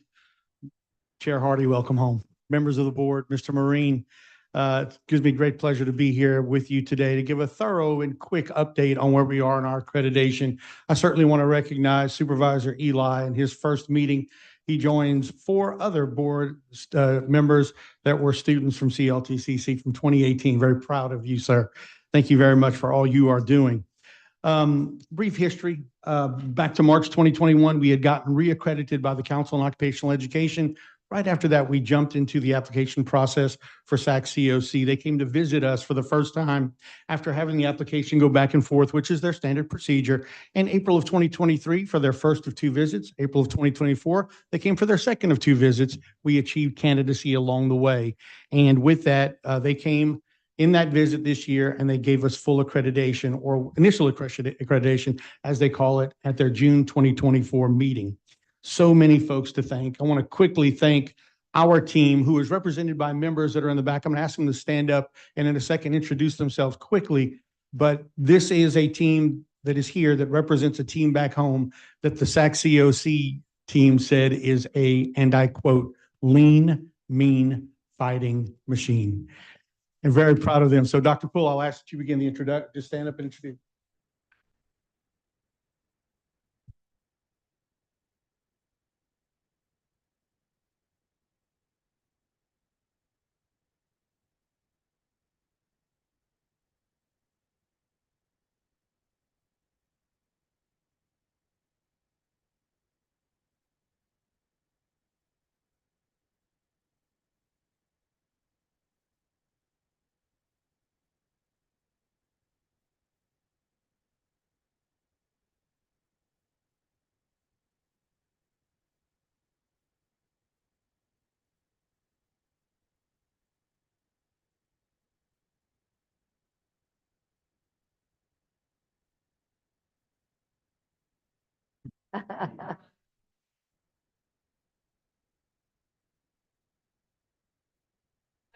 Who did, the system actually did snatch from us. And we miss her terribly. So thank you so much. You've been an amazing asset to us. And of course, we had others that were part of this, Miss Dr. Wendy Palermo, you know, several from other colleges also, Fletcher, Bossier Parish Community College, just a number, Dr. Wendy French Hart. I mean, we had so many people that just helped us along the way. And I cannot be remiss just to thank everyone. The system, so many people from the system every single day would just be at our beck and call. And of course, our leader, our chancellor, who was just unbelievable. So I thank you. It was just an amazing journey. It was like exercising nonstop, but and of course, Mr. Bill Tulak. And of course, we wish he were here because he was with us every step of the way. And we are just so gracious. Thank you very much, Dr. Oh, Poole, who led our initiative. Tucker, I'm so sorry. I could go on and on and on. As you can imagine, it was so many people that were just with us. Thank you very much, Dr. Poole. I want to thank her. She led the initiative that brought us to fruition. Certainly want to thank our LCTCS Board of Supervisors. Thank you for your leadership, ma'am, over the last few years. Dr. Monty Sullivan, our system staff and their teams very quickly. Dr. Chandler LaBeouf, Dr. Amy Cable, Dr. Wendy Palermo, Mr. Joe Marine and his team, Ms. Gina Duce and her team for what they have done for us. I especially want to thank now formerly CLTCC, but now system staff, Mr. Bill Tulak and Dr. Jessica Lemoyne, who were there since day one, and the SAC COC team led by Dr. Bell Whelan, who treated us like they were the only college they had to say grace over. I want to thank the team at Legislative Audit. We had 5 consecutive legislative audits, and without them, we could not have done what we did in the time frame that we did. And then I want to recognize, last but not least, my colleagues, the chancellors that are here. Please stand and be recognized and be in the spotlight for just a moment. Every chancellor, I think we have nearly every one of them here. Thank you for all that you have done for us. Thank you very, very much. See, when I said it, they didn't do anything, but when you motioned, they all did. I got to get that gesture down. Thank you, sir, very much. And thank you to my colleagues. Y'all treated us and our initiative like it was yours, especially Dr. Christine Strickland, Dr. Holly French Hart of Bossier Parish Community College, Dr. Daniel Roberts of North Shore, Dr. Tim Stam of Delgado, and Dr. Carrie Cortez of Fletcher. We are now we're now evangelizing the community that supported us so strongly through this. We're now meeting with every stakeholder that will listen to us about why this is important to the community. We now join the ranks of the other community colleges that have SAC COC accreditation, soon to be right behind us, Northwest Louisiana Technical Community College. Thank you from the bottom of our hearts for all you've done. Chair? Thank you for all your great work. I was on the tail end of my service in the previous capacity, and I saw where this was headed, and congratulations on your success. That's outstanding. Comments, questions from other members of the board? Just congratulations. We're so proud of you and all your team. And y'all were, like you just described, a mean machine. You just made it happen. Thank you. Congratulations. Thank you. Thank you to those chancellors, past and present, including Will Wainwright. They just made our initiative their own. And we look forward to seeing great things from Chancellor Spillers. Thank you all. Any further comments? Nope, we can get an update for Northwest if you have a quick minute. Absolutely, please. Okay. All right. Good morning, Chair Hardy, members of the board, and welcome to our new board members. I don't have much history, so I will be more brief. But anyway, so in May, we did get notified by President Whelan of SAC COC that our accreditation application had been accepted. And by passing the requirements of a board vote, we were authorized to host the initial candidacy visit. So long time in coming. I feel like about 2 years of rewriting that application over and over, but we're finally at that point of an initial visit. That visit is now scheduled for the week of March 17th. So we are geared up, excited about that. Again, just as my colleague here, there's so many people to thank for that, that process to get us to that, I guess the starting point of that finish line. Dr. Wendy Palermo, Bill Tulak, Dr. Jessica Lemoyne out there, Dr. Sullivan, those members of the LCTCS team that stepped in and helped us all along that pathway. And Dr. Sawtelle, you and Dr. Poole as well, always there to answer questions, help us through that. They sit down with us, share what they can with us to help us get through this process, and that's just invaluable to us. We want to thank you so much for that. And of course, our NLTCC team, they are fighting like a machine as well. They're doing all they can to get us to that point. So thank you so much, and we look forward to getting there. Thank you all very much. Outstanding. Thank you.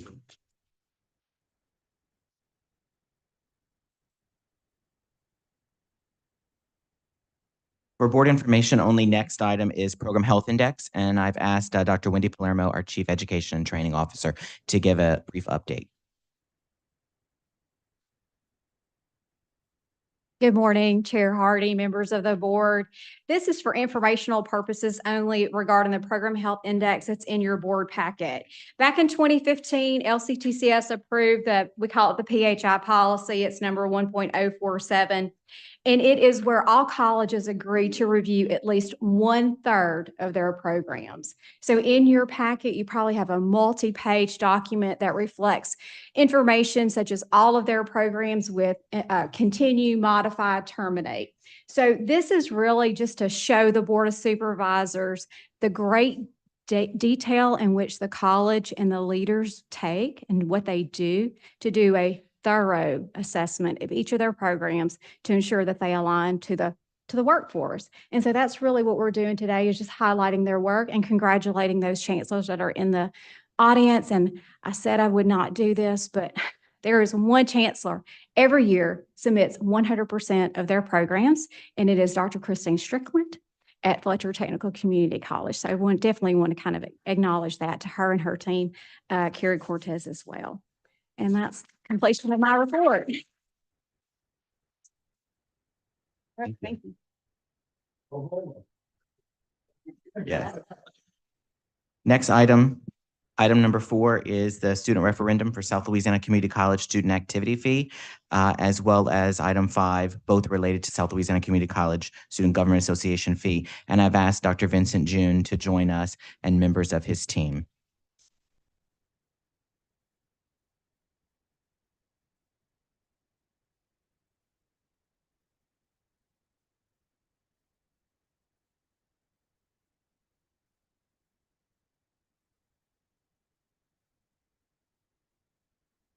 Thank you. And members of the board, I have with me this morning, Dr. Damian Glover, our Executive Director for Student Services at South Louisiana Community College, and our amazing SGA President, Ms. TJ James, who is an exciting leader on our campus to present to you recommendations and a historical perspective around our student referendum related to our student fees and the student government fee as well.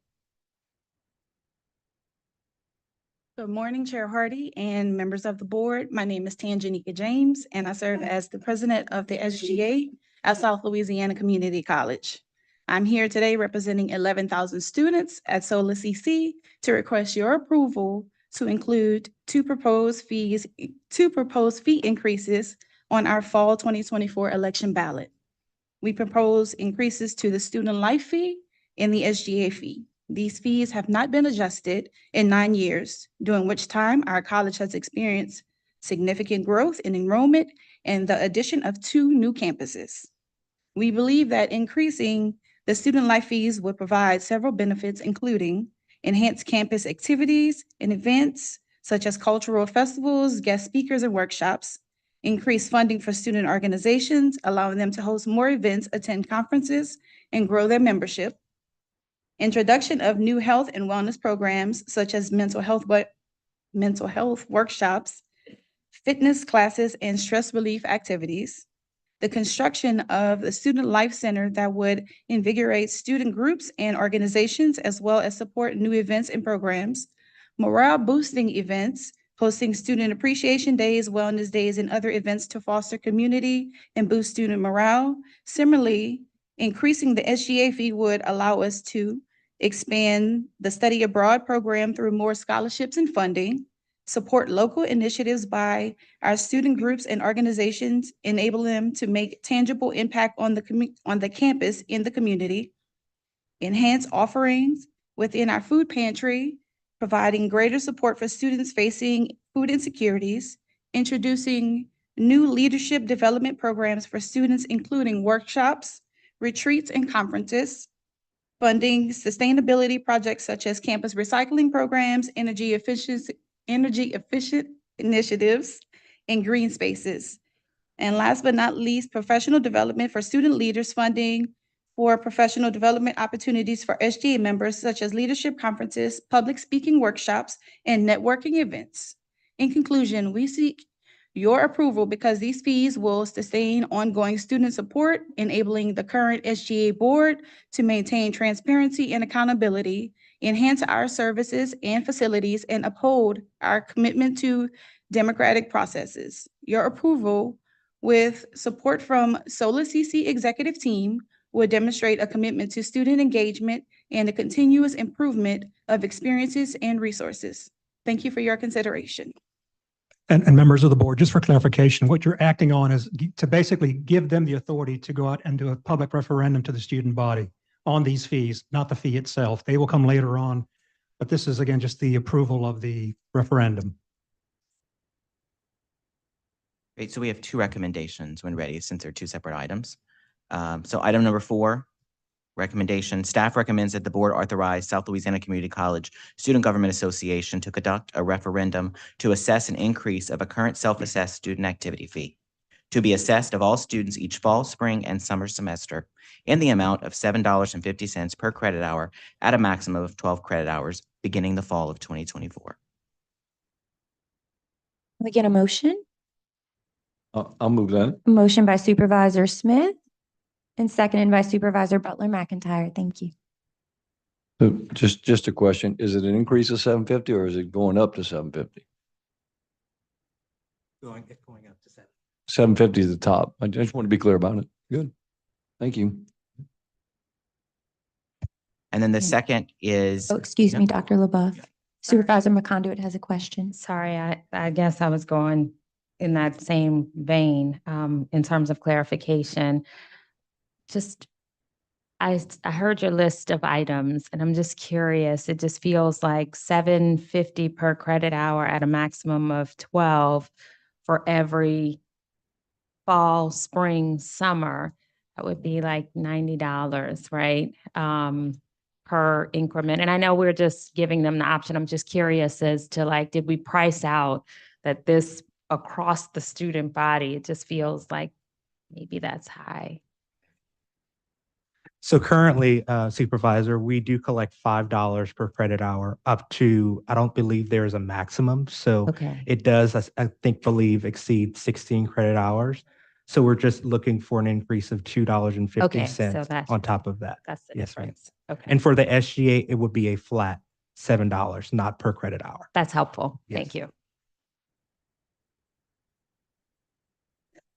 Motion. Second. Dr. LaBeouf, you can proceed to number 5. Great, thank you. Number 5 is in reference to the student referendum for South Louisiana Community College. Vote on that motion. Vote. We already did a motion. Oh, we and a did. You did a second for motion. number- Supervisor Smith and Supervisor Butler McIntyre approved number 4. Was there any objection? Motion carries. Thank you. You may proceed. Thank you. So number 5, student referendum for South Louisiana Community College's Student Government Association fee. The recommendation is staff recommends that the board authorize South Louisiana Community College Student Government Association to conduct a referendum to assess an increase in the current self-assessed Student Government Association fee to be assessed of all students each fall, spring, and summer semester in the amount of $7.50 per credit hour at a maximum of 12 credit hours beginning fall 2024. Is there a motion? Motion by Supervisor Holland, seconded by Supervisor McConduit. Any objection? Motion carries. Thank you. Thank you. Item number 6. Yeah. Item number 6 is a revision to the athletics program policy, and I have Dr. Amy Cable, our Chief Student Affairs Officer, to join me. Great. Is this thing, it is on. All right. Well, good morning, Chair Hardy and members of the board. There have been several revisions to LCTCS policy 2.019 athletic programs to address feedback from the different functional groups regarding financial sustainability and annual reporting. It was approved by our chancellors in March of 2024 and received by the board for review and advisement in April of 2024. To that end, staff recommends that the board approve revisions to LCTCS policy 2.019 athletic programs.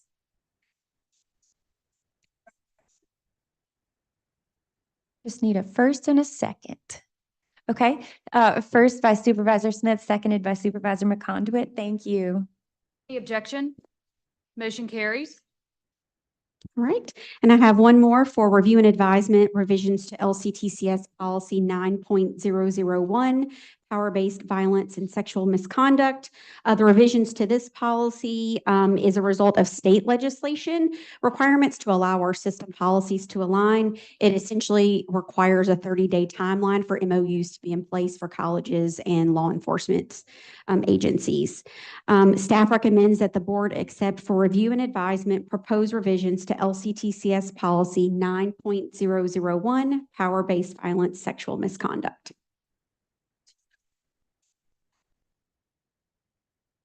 Thank you. Thank you. We'll next move to our facilities. Supervisor Stan Saleh. Thank you, Chairman. Okay, reviewing the advertisement preliminary capital outlay request for fiscal year 2025-26. Yes, sir. I'll take this as a start. I do want to give the board a little bit of a background in terms of my area. Normally, you would see me at the table, if not for all of these items under me.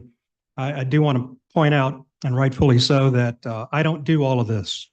My staff does all this, and I just happen to be the mouthpiece that talks to it. So I want to give my staff kudos where kudos are due. And Anthony Brown, I'm going to go through the list real quick, but Anthony Brown has been our facilities director and risk management officer for this office almost since day one.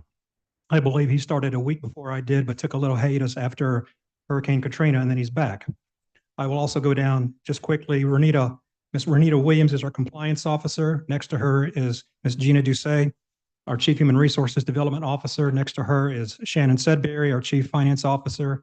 Next to her is Joel Watkins, our Budget Director and Planning. And next to him is Eric Setz, our Chief Information Officer. So you will see some of these individuals come to the table today to present items, and I wanted to give you some background to them and also make them recognize the work that they do. I don't do all of this. I physically can't do it. They do it, and I just hold the pieces together. Back to the board item itself. On the preliminary recommendation of capital outlay projects, as a matter of function, all management boards are required to take for review and advisement and then to initially or secondarily to act on those officially as a board with its fiduciary duty over construction and capital outlay projects for the system's college campuses before we submit it to the Board of Regents for recommendation and ultimately to the state, the Division of Administration, the legislature, both the House and the Senate. So what you see before you today for review and advisement is in essence the list of our recommended projects going forward, recognizing that we are pulling off a lot of the deferred maintenance projects because of that alternative financing bill that was recently introduced and funded by the state. This will be the first step again for review and advisement. At a next meeting, you will then act on that formally before we submit to the Board of Regents and others. Anthony, have I missed anything? You got it all, Joe. Or would you please then read the recommendation? Mr. Chairman, members of the board, the recommendation from staff. Staff recommends that the board accept for review and advisement the fiscal year 2025-2026 capital outlay preliminary list of recommended projects. There's no action required. Because it's preliminary, there's no action required. Correct. And the action will be at the subsequent meeting. Yes. Next item is Act 959, projects for Delgado Community College. Yes, sir. As a primer again for all of you, Act 959 references an act that gave higher education entities the ability to manage construction projects in-house for the most part, without as much oversight by the facility planning and control in the amounts not to exceed $10 million. And we have done this in the past where we take action as a board. It then goes to the Board of Regents for formal action, and then also to the Joint Legislative Committee on the Budget before moving forward. So while there's not as much involvement by FPNC, there obviously is some state oversight into this process. Anthony, if you would please talk to the item before us with Delgado Community College, what they have before us. This is a recent grant that was provided by FEMA to replace the roofs as well as to enhance the strength of the roofs. And this is at 5 roofs at the college, and it's the West Bank campus and the City Park campus. Are there any other questions? You heard the recommendations. Is there any questions? Well, Mr. Slathi hasn't done it yet. Well, if not, the staff recommendation. Staff recommends that the board authorize the system president and the chancellor of Delgado Community College to complete all requirements and execute all documents necessary to use the 959 process to replace 5 roofs for the college. Approvals from the Board of Regents, Facility Planning and Control, and the Joint Legislative Committee on the Budget are required for this process. You heard the recommendation. All in favor? Hearing no opposition. Okay, we have a motion from Supervisor Price, and can I get a second? Supervisor McConduit, thank you. Thank you. Next item is Baton Rouge Community Construction Trades Outdoor Learning Lab. yes, sir. I'll ask Chancellor Smith to come to the table just very quickly, but this is a unique situation. I think the first that I can recall, maybe the second, I'll take that back.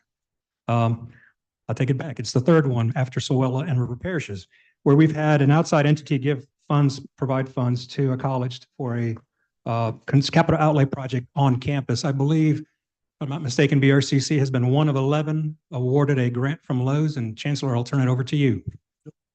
Thank you, Joe. Well, good morning, board members, the chairman. Welcome back, Mr. Chairman, and thank you, Madam Chairman, for your service. Certainly appreciate all the support of BRCC and me. Thank you, all the board. And Joe, I would say, Dr. Sullivan's not here, but this is what he had to look forward to.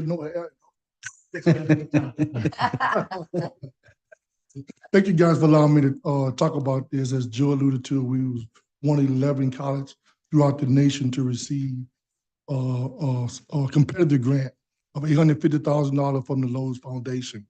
During the past 5 years and prior to the last 5 years, BRCC have received over $1 million from the Louisiana State Board of Contractors to support our construction management program. But also in that, while we recognize that program helps support students and the program, we did not actually have a facility to do construction outdoor training.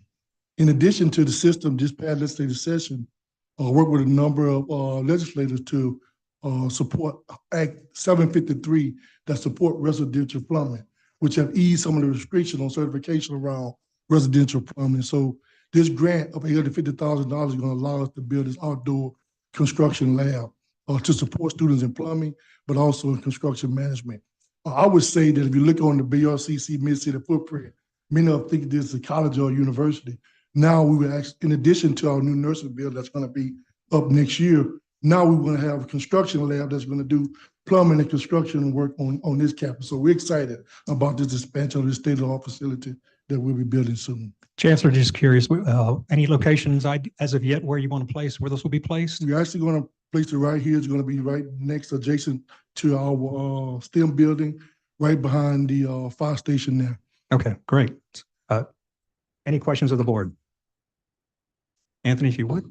The recommendation, staff recommends that the board authorize the Baton Rouge Community College Foundation to build a construction trades outdoor learning lab on the Mid-City campus of the college. And once constructed, the college will accept a donation of the lab from the BRCC Foundation. Okay, you've heard the recommendation. Can I get a first? Thank you, Supervisor Smith, and seconded by Supervisor Hollins. I do have a question before this item is voted on. So the foundation is going, the grant is going to the foundation. The Lowe's grant is going to the foundation, and the foundation is going to build this facility. And then, of course, they're going to give it to the school, basically. So I assume that the school and or the system office is going to have some input into the planning and construction of this facility to make sure it's done the way we want it before we accept it. Yep, absolutely. So we have a fiduciary duty between all of our foundation and the college to support what we want to do at our facility. But all is going to go through that process. We are behind the scene going to probably be working with CSRS to be that vendor that's going to help support the construction, not construction, but the drawing and technical design of the building. Sure. So yes, it's going to go through all of LCTCS process. So I mean, that's your because question. we yes. have standards for state buildings and stuff, right? I Yes. mean, Correct. we've been through this ringer a lot together, right? And just want to make sure that when somebody else doesn't delivers to it, make sure it's done the right way so that we're not accepting something that's not what we wanted, frankly. Well, There's, so, I'm sorry. well, so to be clear, our foundation and our team led by Dr. Ball and our advancement office, they wrote the grant, the money came through the foundation, Sure. but it's just allowed to continue to do our work. I don't see no changes, interruption on our normal capital outlay and facility process we have. Good. As I was about to say, there's standards by the LCTCS as well as there's building standards by the college to be adhered to. Okay, motion stand. Thank you.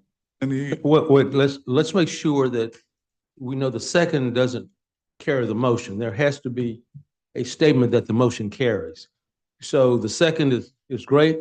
I have my lawyers here for points of order, but I just want to make sure for the record that after a second, there is either a vote or a statement that the motion passes. You heard the motion. Do you have a second? And all in favor? Any opposition? Hearing none. Good. Mr. Saleth, we have number 11. Next item, authorizing nursing rights to Bossier Parish Community College. Yes, sir. This is, one item that we're bringing before you is a naming rights for a lab room. In this case, in many cases, people will sometimes provide funds for naming rights. In this case, we have an individual who literally dedicated their life to the learning and training at Bossier Parish Community College. Her name, yes, Alicia Corey, excuse me, it's slipping my mind. Spent many years in working at Bossier Parish Community College as a PTA. She's a PTA alumni from 2007, a clinical lab instructor from 2009 to 2020. And her specialty was teaching therapy skills required in hospital and rehab settings, particularly skilled at helping students see patients as student beings rather than diagnoses. For decades, she served as a clinical instructor. She continued to volunteer during her labs and simulation events. When too weak to teach her course in her last few years, she primarily played the role of a patient. She passed recently in January 19th of 2021 at the age of 38. But with that said, the chancellor requested, and we have recommended that naming rights be placed for her as such. So Anthony, if you would please read the recommendation. Staff recommends that the board authorize the Bossier Parish Community College to name the Physical Therapy Assistance Program Hospital Lab / Classroom, Room 325 in Building B for Alicia Corey, a PTA alum 2007 and a clinical lab instructor 2009 to 2020 in the program, in accordance with LCTCS policy number 4.003, naming of LCTCS facilities. The naming request will comply with the system naming policy and honoring an individual that has rendered distinguished service, warranty, and recognition of their exceptional contributions to the college. Can we get a motion? Okay, first by Supervisor Johnson, seconded by Supervisor Hall. Thank you. There's a motion on the floor and a second. Is there any opposition to the recommendation? Hearing none. Next item. I'm sorry. Motion carries. I'm sorry. Motion carries. There's no opposition. I don't mean to be the parliamentarian, but No, but that's correct. but we've got to say the motion carries if there's not a vote. My apologies to the chair. I apologize for taking over too much. The next item is land purchase for River Parishes Community College. Yes, sir. This is the last facility item before us. I'll ask Dr. Taylor if he could come, Chancellor Taylor, if you could come to the table if need be to answer questions. But as you may have seen during the presentation that RPCC did, there was a map of the river that indicated where those campuses, their current campuses are located. with Donaldsonville, the Donaldsonville area. I hate to just say Donaldsonville because it's really much more than that. It's the area slightly to the north of Donaldsonville. It's slightly the area definitely to the south of the Donaldsonville. And people even tend to forget that you can get to Pierport via Donaldsonville. But it's the one area of their service area that doesn't, where they do not have a presence, where for years now, there's been a push by the local delegation to have some presence. There's actually a project in House Bill 2 that provided funding $1 million in state general fund and $2.1 million in another fund to help retrofit a building, I believe is what it was called at the time, to have a presence. I believe the chancellor strongly believes, as does President Sullivan, that we have an opportunity here to think beyond that, think beyond than just a small building in downtown or somewhere in Donaldsonville to provide services for this. And so they're coming before us today, seeking authorization to inquire and make whatever necessary steps they can take to purchase land in that area. But Chancellor, is there anything I may have missed? No, you hit it on the head. And going back to that map where I talked about the 25,000 acres where there's development of facilities happening and planned to happen to the tune of $19 billion over the next 15 years is going to require us to have a presence. And so the hope is that the board would have authorized myself and Dr. Sullivan to begin negotiations. Anthony, if you could please read the recommendation. Just tap it right there, Anthony. Staff recommends that the board Talk button. The talk button. Okay, All you needed was a chancellor. thank you. Staff recommends that the board authorize the system president and the chancellor of River Parishes Community College to identify property in Western Ascension Parish and to negotiate the purchase of said property and to execute all documents necessary to acquire said property to serve the people of Western Ascension Parish. This transaction must be filed with the local clerk of court and the state land office. Excuse me, before we take a motion, I would like to let Chair Hardy know that Supervisor Butler McIntyre had to exit the meeting. We still do have a quorum. We may proceed with the motion. Thank you. Please note that for the record. Okay, all right, we have a motion by Supervisor McConduit. May I get a second? Seconded by Supervisor Mount. Thank you. Recommendation was heard. Do I have a positive response to the motion? All in favor? The motion carries if there's no objection. Thank you. Thank you, Anthony. Finance. Before we go to finance, I need to clean something up and rely upon my lawyers again here. The question was raised by Supervisor McConduit. If you go back to item 5 on the previous under academics, and it was stated verbally at the table that it was $7 per credit when actually was noticed as $7.50. So my question is it adequate that we note that for the record, or should we re-motion that and make sure that in the record it's clear that it's $7.50? Yes, We'll sir, need we to should redo. re-motion. Yes, Dr. LaBeouf, if you would come to the table and reread the recommendation. Thank you. Pertaining to item 5, I'll reread the recommendation. Staff recommends that the board authorize the South Louisiana Community College Student Government Association to conduct a referendum to assess an increase of a current self-assessed Student Government Association fee to be assessed of all students each fall, spring, and summer semester in the amount of $7.50 as a flat fee beginning fall 2024. Board, that recommendation of staff, do I hear a motion?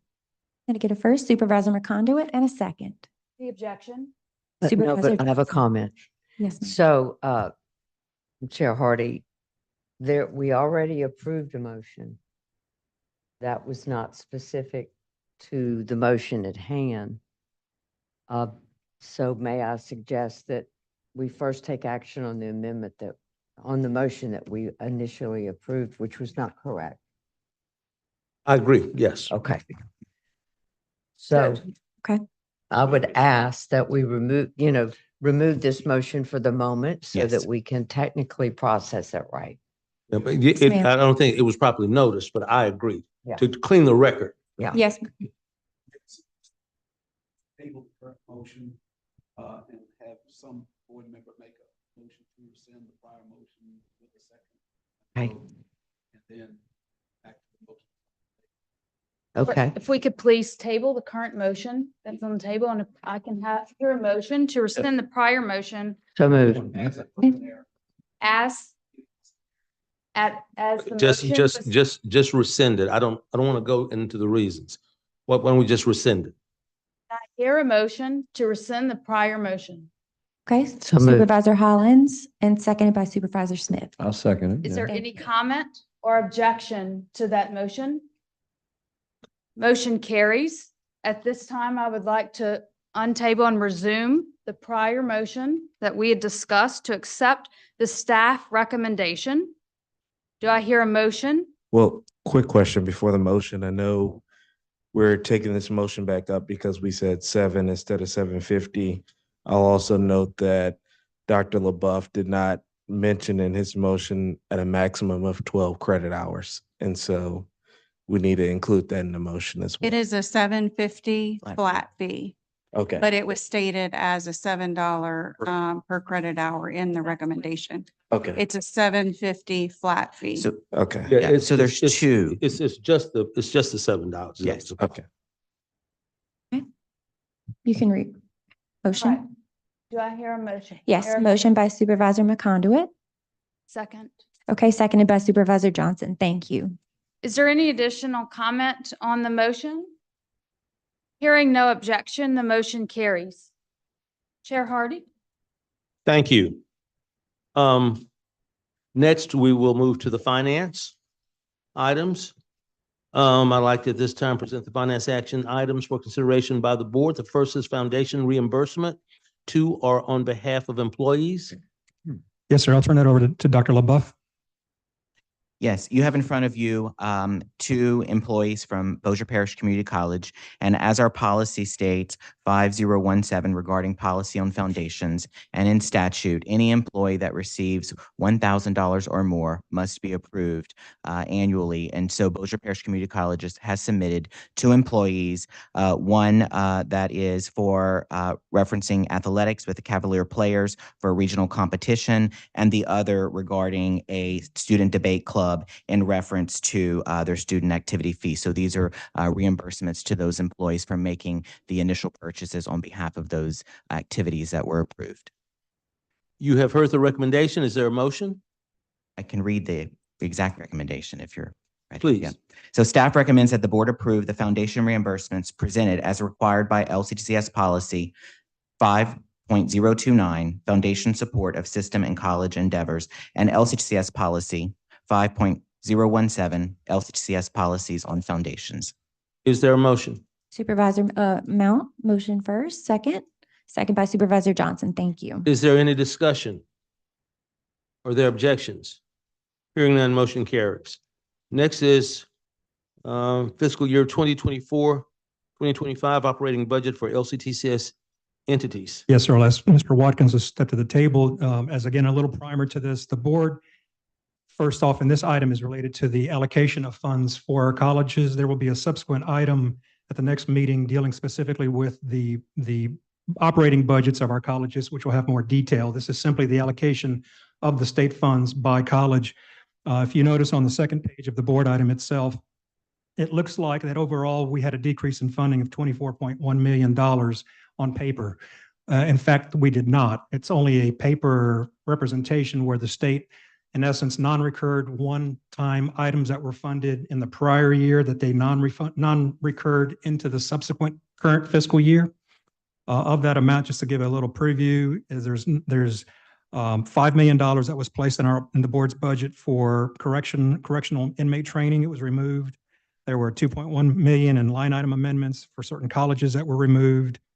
$2.5 million in mandated cost decreases. So we had a decrease in the cost, so they decreased the funding. So it's a net zero impact.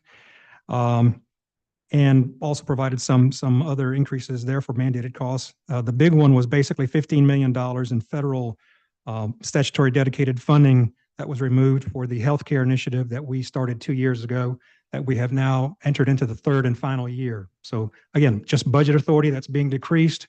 On paper, it looks like $24.1 million, but in essence, it's a standstill budget from last year to this year.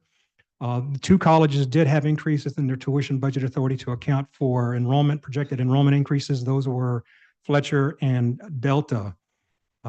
Joel, with that said, have I missed anything in terms of the summary? If you would, then please read the recommendation. Staff recommends that the board approve the fiscal year 2024-2025 operating budget allocations of the LCCS colleges and the board office. You've heard the recommendation. Is there a motion? Motion by Supervisor McConduit. May I get a second by Supervisor Price? Thank you. It's moved and seconded. Is there a discussion? Objections? Hearing none, motion carries. Yes, sir. The next two items may look the same. They are actually titled the same, except there's two differences. These are two contracts we are bringing before you for action. First and foremost, as the providing for the legal representation of the board going forward. Our current contract has ended, and we are engaging Phelps Dunbar as the new provider for legal services. And in talking to the Attorney General's office, they recommended that we, because of the current ongoing legal needs that we have, that they would be amenable to helping us facilitate a short-term contract with Phelps Dunbar for $10,000, and that then we could also then continue down our regular path of providing another contract for $75,000 on an annual basis to provide the long-term legal services required. So one contract is for the immediate need that we have before us. It's a short-term contract, whereas the other one is an annual contract. It's a one-year contract with a 2-year, Renita, help me here if I'm wrong, but it's a 2-year option to renew, I believe, on an annual basis. 2 1-year options. Option to renew. Right. So before, if you would mind, please, Renita, read the recommendations. Okay, Chair Hardy, elated to have you back. Members of the committee, it's good to see you all. But staff recommends that the board approve a legal services contract with Phelps Dunbar LLC beginning July 1st, 2024 to September 30th, 2024 for a total of $10,000. The contract, of course, is subject to the approval of the Office of Attorney General, the Division of Administrations, Office of General Counsel, and the Office of State Procurement. Can we have a motion? Motion by Supervisor Hollins. May I get seconded by Supervisor Price? Thank you. And Renita, would you read the, any objection? No objection, so moved. Could you read the second recommendation, please? Absolutely. Staff recommends that the board approve a legal services contracts with Phelps Dunbar LLP beginning October 1st, 2024 through September 30th, 2025 for a total of $75,000 with the option to renew the contract for 2 additional 1-year terms. This contract, of course, is subject to the approval of the Office of Attorney General, the Division of Administrations, Office of General Counsel, as well as the Office of State Procurement. Do we have a motion? Motion by Supervisor Lee, seconded by Supervisor Salah. Thank you. Any discussion? Any? Yeah, by the time we get approval from all the people, we gotta get approval from, this contract's gonna have terminated. Hopefully, we have a little help. I'm just At the- kidding. at the Attorney Gotta get General's approval office. from 9 people to do this. Yes. The items on the table for discussion and a motion to approve. Any objection?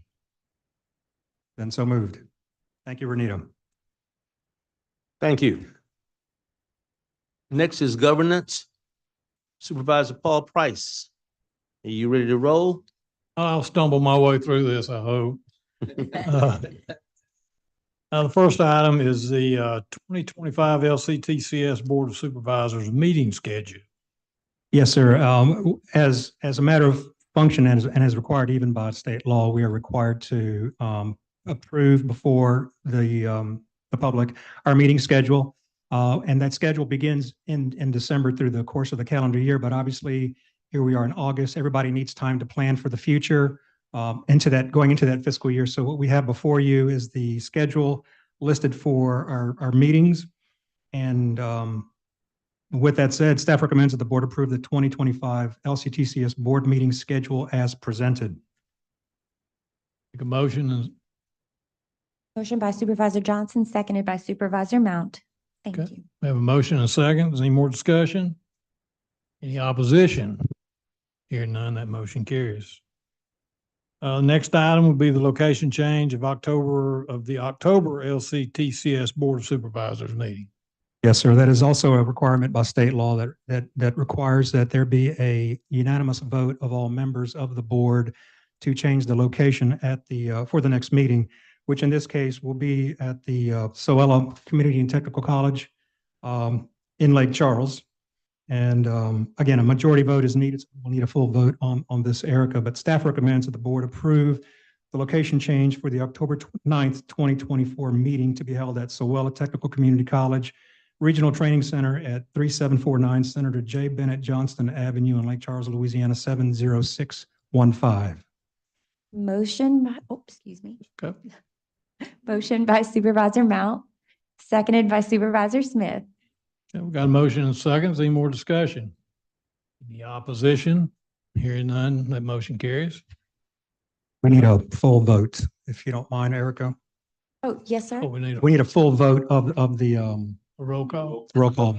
Okay. Entire board, excuse me. Okay. Chair Hardy? Yes. Yes. Supervisor Smith? Yes. Okay. Supervisor Toops is absent. Supervisor Burke is absent. Supervisor Butler McIntyre is no longer here. Supervisor Hall? Okay, yes. Supervisor Hollins? Yes. Supervisor Johnson? Yes. Supervisor Lee? Yes. Supervisor McConduit? Supervisor Moody? Yes. Supervisor Mount? Okay. Supervisor Price? Yes. Supervisor Salat? Yes. Supervisor Ardoin? Yes. Supervisor Eli? Okay, we do have a 100% yes vote, Chair Hardy. Thank you. Excellent. Okay. Next item on number 19, review and advise, this is for review and advisement. Correct. Yes, sir. We have a review and advisement and have some provided to the board members a edited or redlined revisions, suggested revisions, I'll say that, to the board bylaws. Some have to take place regarding issues that we identified that need to bring stricter into compliance with state law. Others is to give the board some greater flexibility and freedom in terms of the number of appointees to committees. And Ms. Renita Williams, is there anything I may have missed? Yes, sir. The primary amendments that we've made to the bylaws have to do with Act 491, which authorizes the governor or gives him permissive authority to make appointments to the chair, which is how we got Chair Hardy back on the board. So you'll notice that as you review the revisions, that they're within the lens of that new act or the new statute that has been enacted.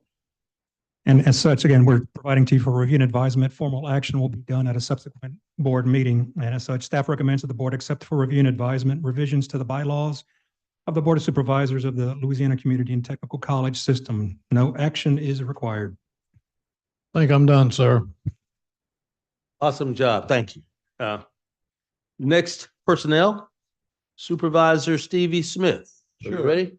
Yes, sir. Yes, sir. And as Paul and I were joking about, as we had our discussion about parliamentary procedure, I kept having visions of Vinnie St. Paul sitting next to me. I was too. I was thinking that the Right. whole time. I said, Vinnie used to be the parliamentarian guy. Anytime we did, he was stopping the whole thing to get us to back up. So got to call Vinnie after the meeting. So the first one is pending and potential litigation or settlement authority. That's the Correct. First agenda item. Yes, sir. And just, we have no items to be discussed, but just for the education of the new board members and those here present, this is always a standing item that we will always keep for other subsequent meetings in the event that we do need to take action, as sometimes things do come up last minute, requiring the agenda to be changed. So we just keep it on there. If we need to use it and act on it, we do. If not, we don't. So again, no items to be discussed. Does this mean we have no litigation, Joe? Is that what No, this means? sir, I would not say that. I wouldn't say that either. No, That's sir. not what this No, means. sir. Nothing to be That's not acted what on that at means. this time. Don't interpret it. Correct. Right. The next item is review and advisement revisions to LCTCS policy 6.501 faculty workload. Correct. Gina, you want to take that, please? Sure. Give you a little background. So we had this policy pass and it went through all of the faculty and the chief academic officers. It accidentally skipped through human resources. And so this time we're just doing some cleanup on the administrative side because there were some references to other policies and references to the ADA, and that really should not be in the workload policy. So it's a cleanup. of the policy. Correct. And it's just for review and advisement. Correct. All right. Staff recommends that the board accept for review and advisement the LCTCS policy 6.501 faculty workload. Right, the next one on the agenda is a new LCTCS policy number 6.004044, pardon me, pregnant workers fairness, and this is an an action item. Yes, Excuse me. Gina. Yep. Staff recommends that the board approve the new LCTCS policy 6.044, Pregnant Workers Fairness Act. We had given you guys the background at the last meeting, and we're just trying to get all the laws into one policy. Correct. And this one was submitted last time for review and advisement. That's why it's being submitted to you now for action. So I'd entertain a motion to approve the new policy as per the recommendation. Motion by Supervisor Lee and seconded by Supervisor McConduit. Okay, do we have any questions or discussion on this item, board members? If not, is there any opposition? Hearing none, that motion carries. Chair Hardy, back to you. Thank you. At this time, I'd like to reference the updates and encourage board members to review the information provided. And lastly, ask if there's any additional business to come before the board. Just very quick, I had a chance to go, is Tina still here? So we went to Nunez the other day and opened up another building in Nunez, right? With a nice coffee shop in the front of it. That was a great thing down in Chalmette the other day. And then I think we have another one for Fletcher in another week, right? Chancellor Strickland for the new workforce building in Fletcher, which I think that's on the 20th. Very good. That's it, Mr. Chairman. Any other business? Let me just say before we close and I ask for a motion, the work that you do is absolutely outstanding. We've already raised the issue of public comment. Is there further public comment? No, sir, Chair Hardy, we do not have any. Right. So having said that, again, keep doing what you're doing. It's just absolutely amazing what this system does. I want to say again, I'm honored to be back and honored the governor saw fit to make me chair, but again, it's intimidating. We have people up here that's been chairs and know as much about this as anybody. So prop me up, please. I'll also make the following announcements. If you've not completed the system president, board, and self-evaluation, please do so as soon as possible.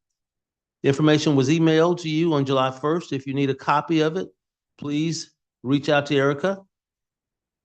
If you've not completed the annual required training, 2 trainings were due July 1, and there were 2 more that are due on September 2nd.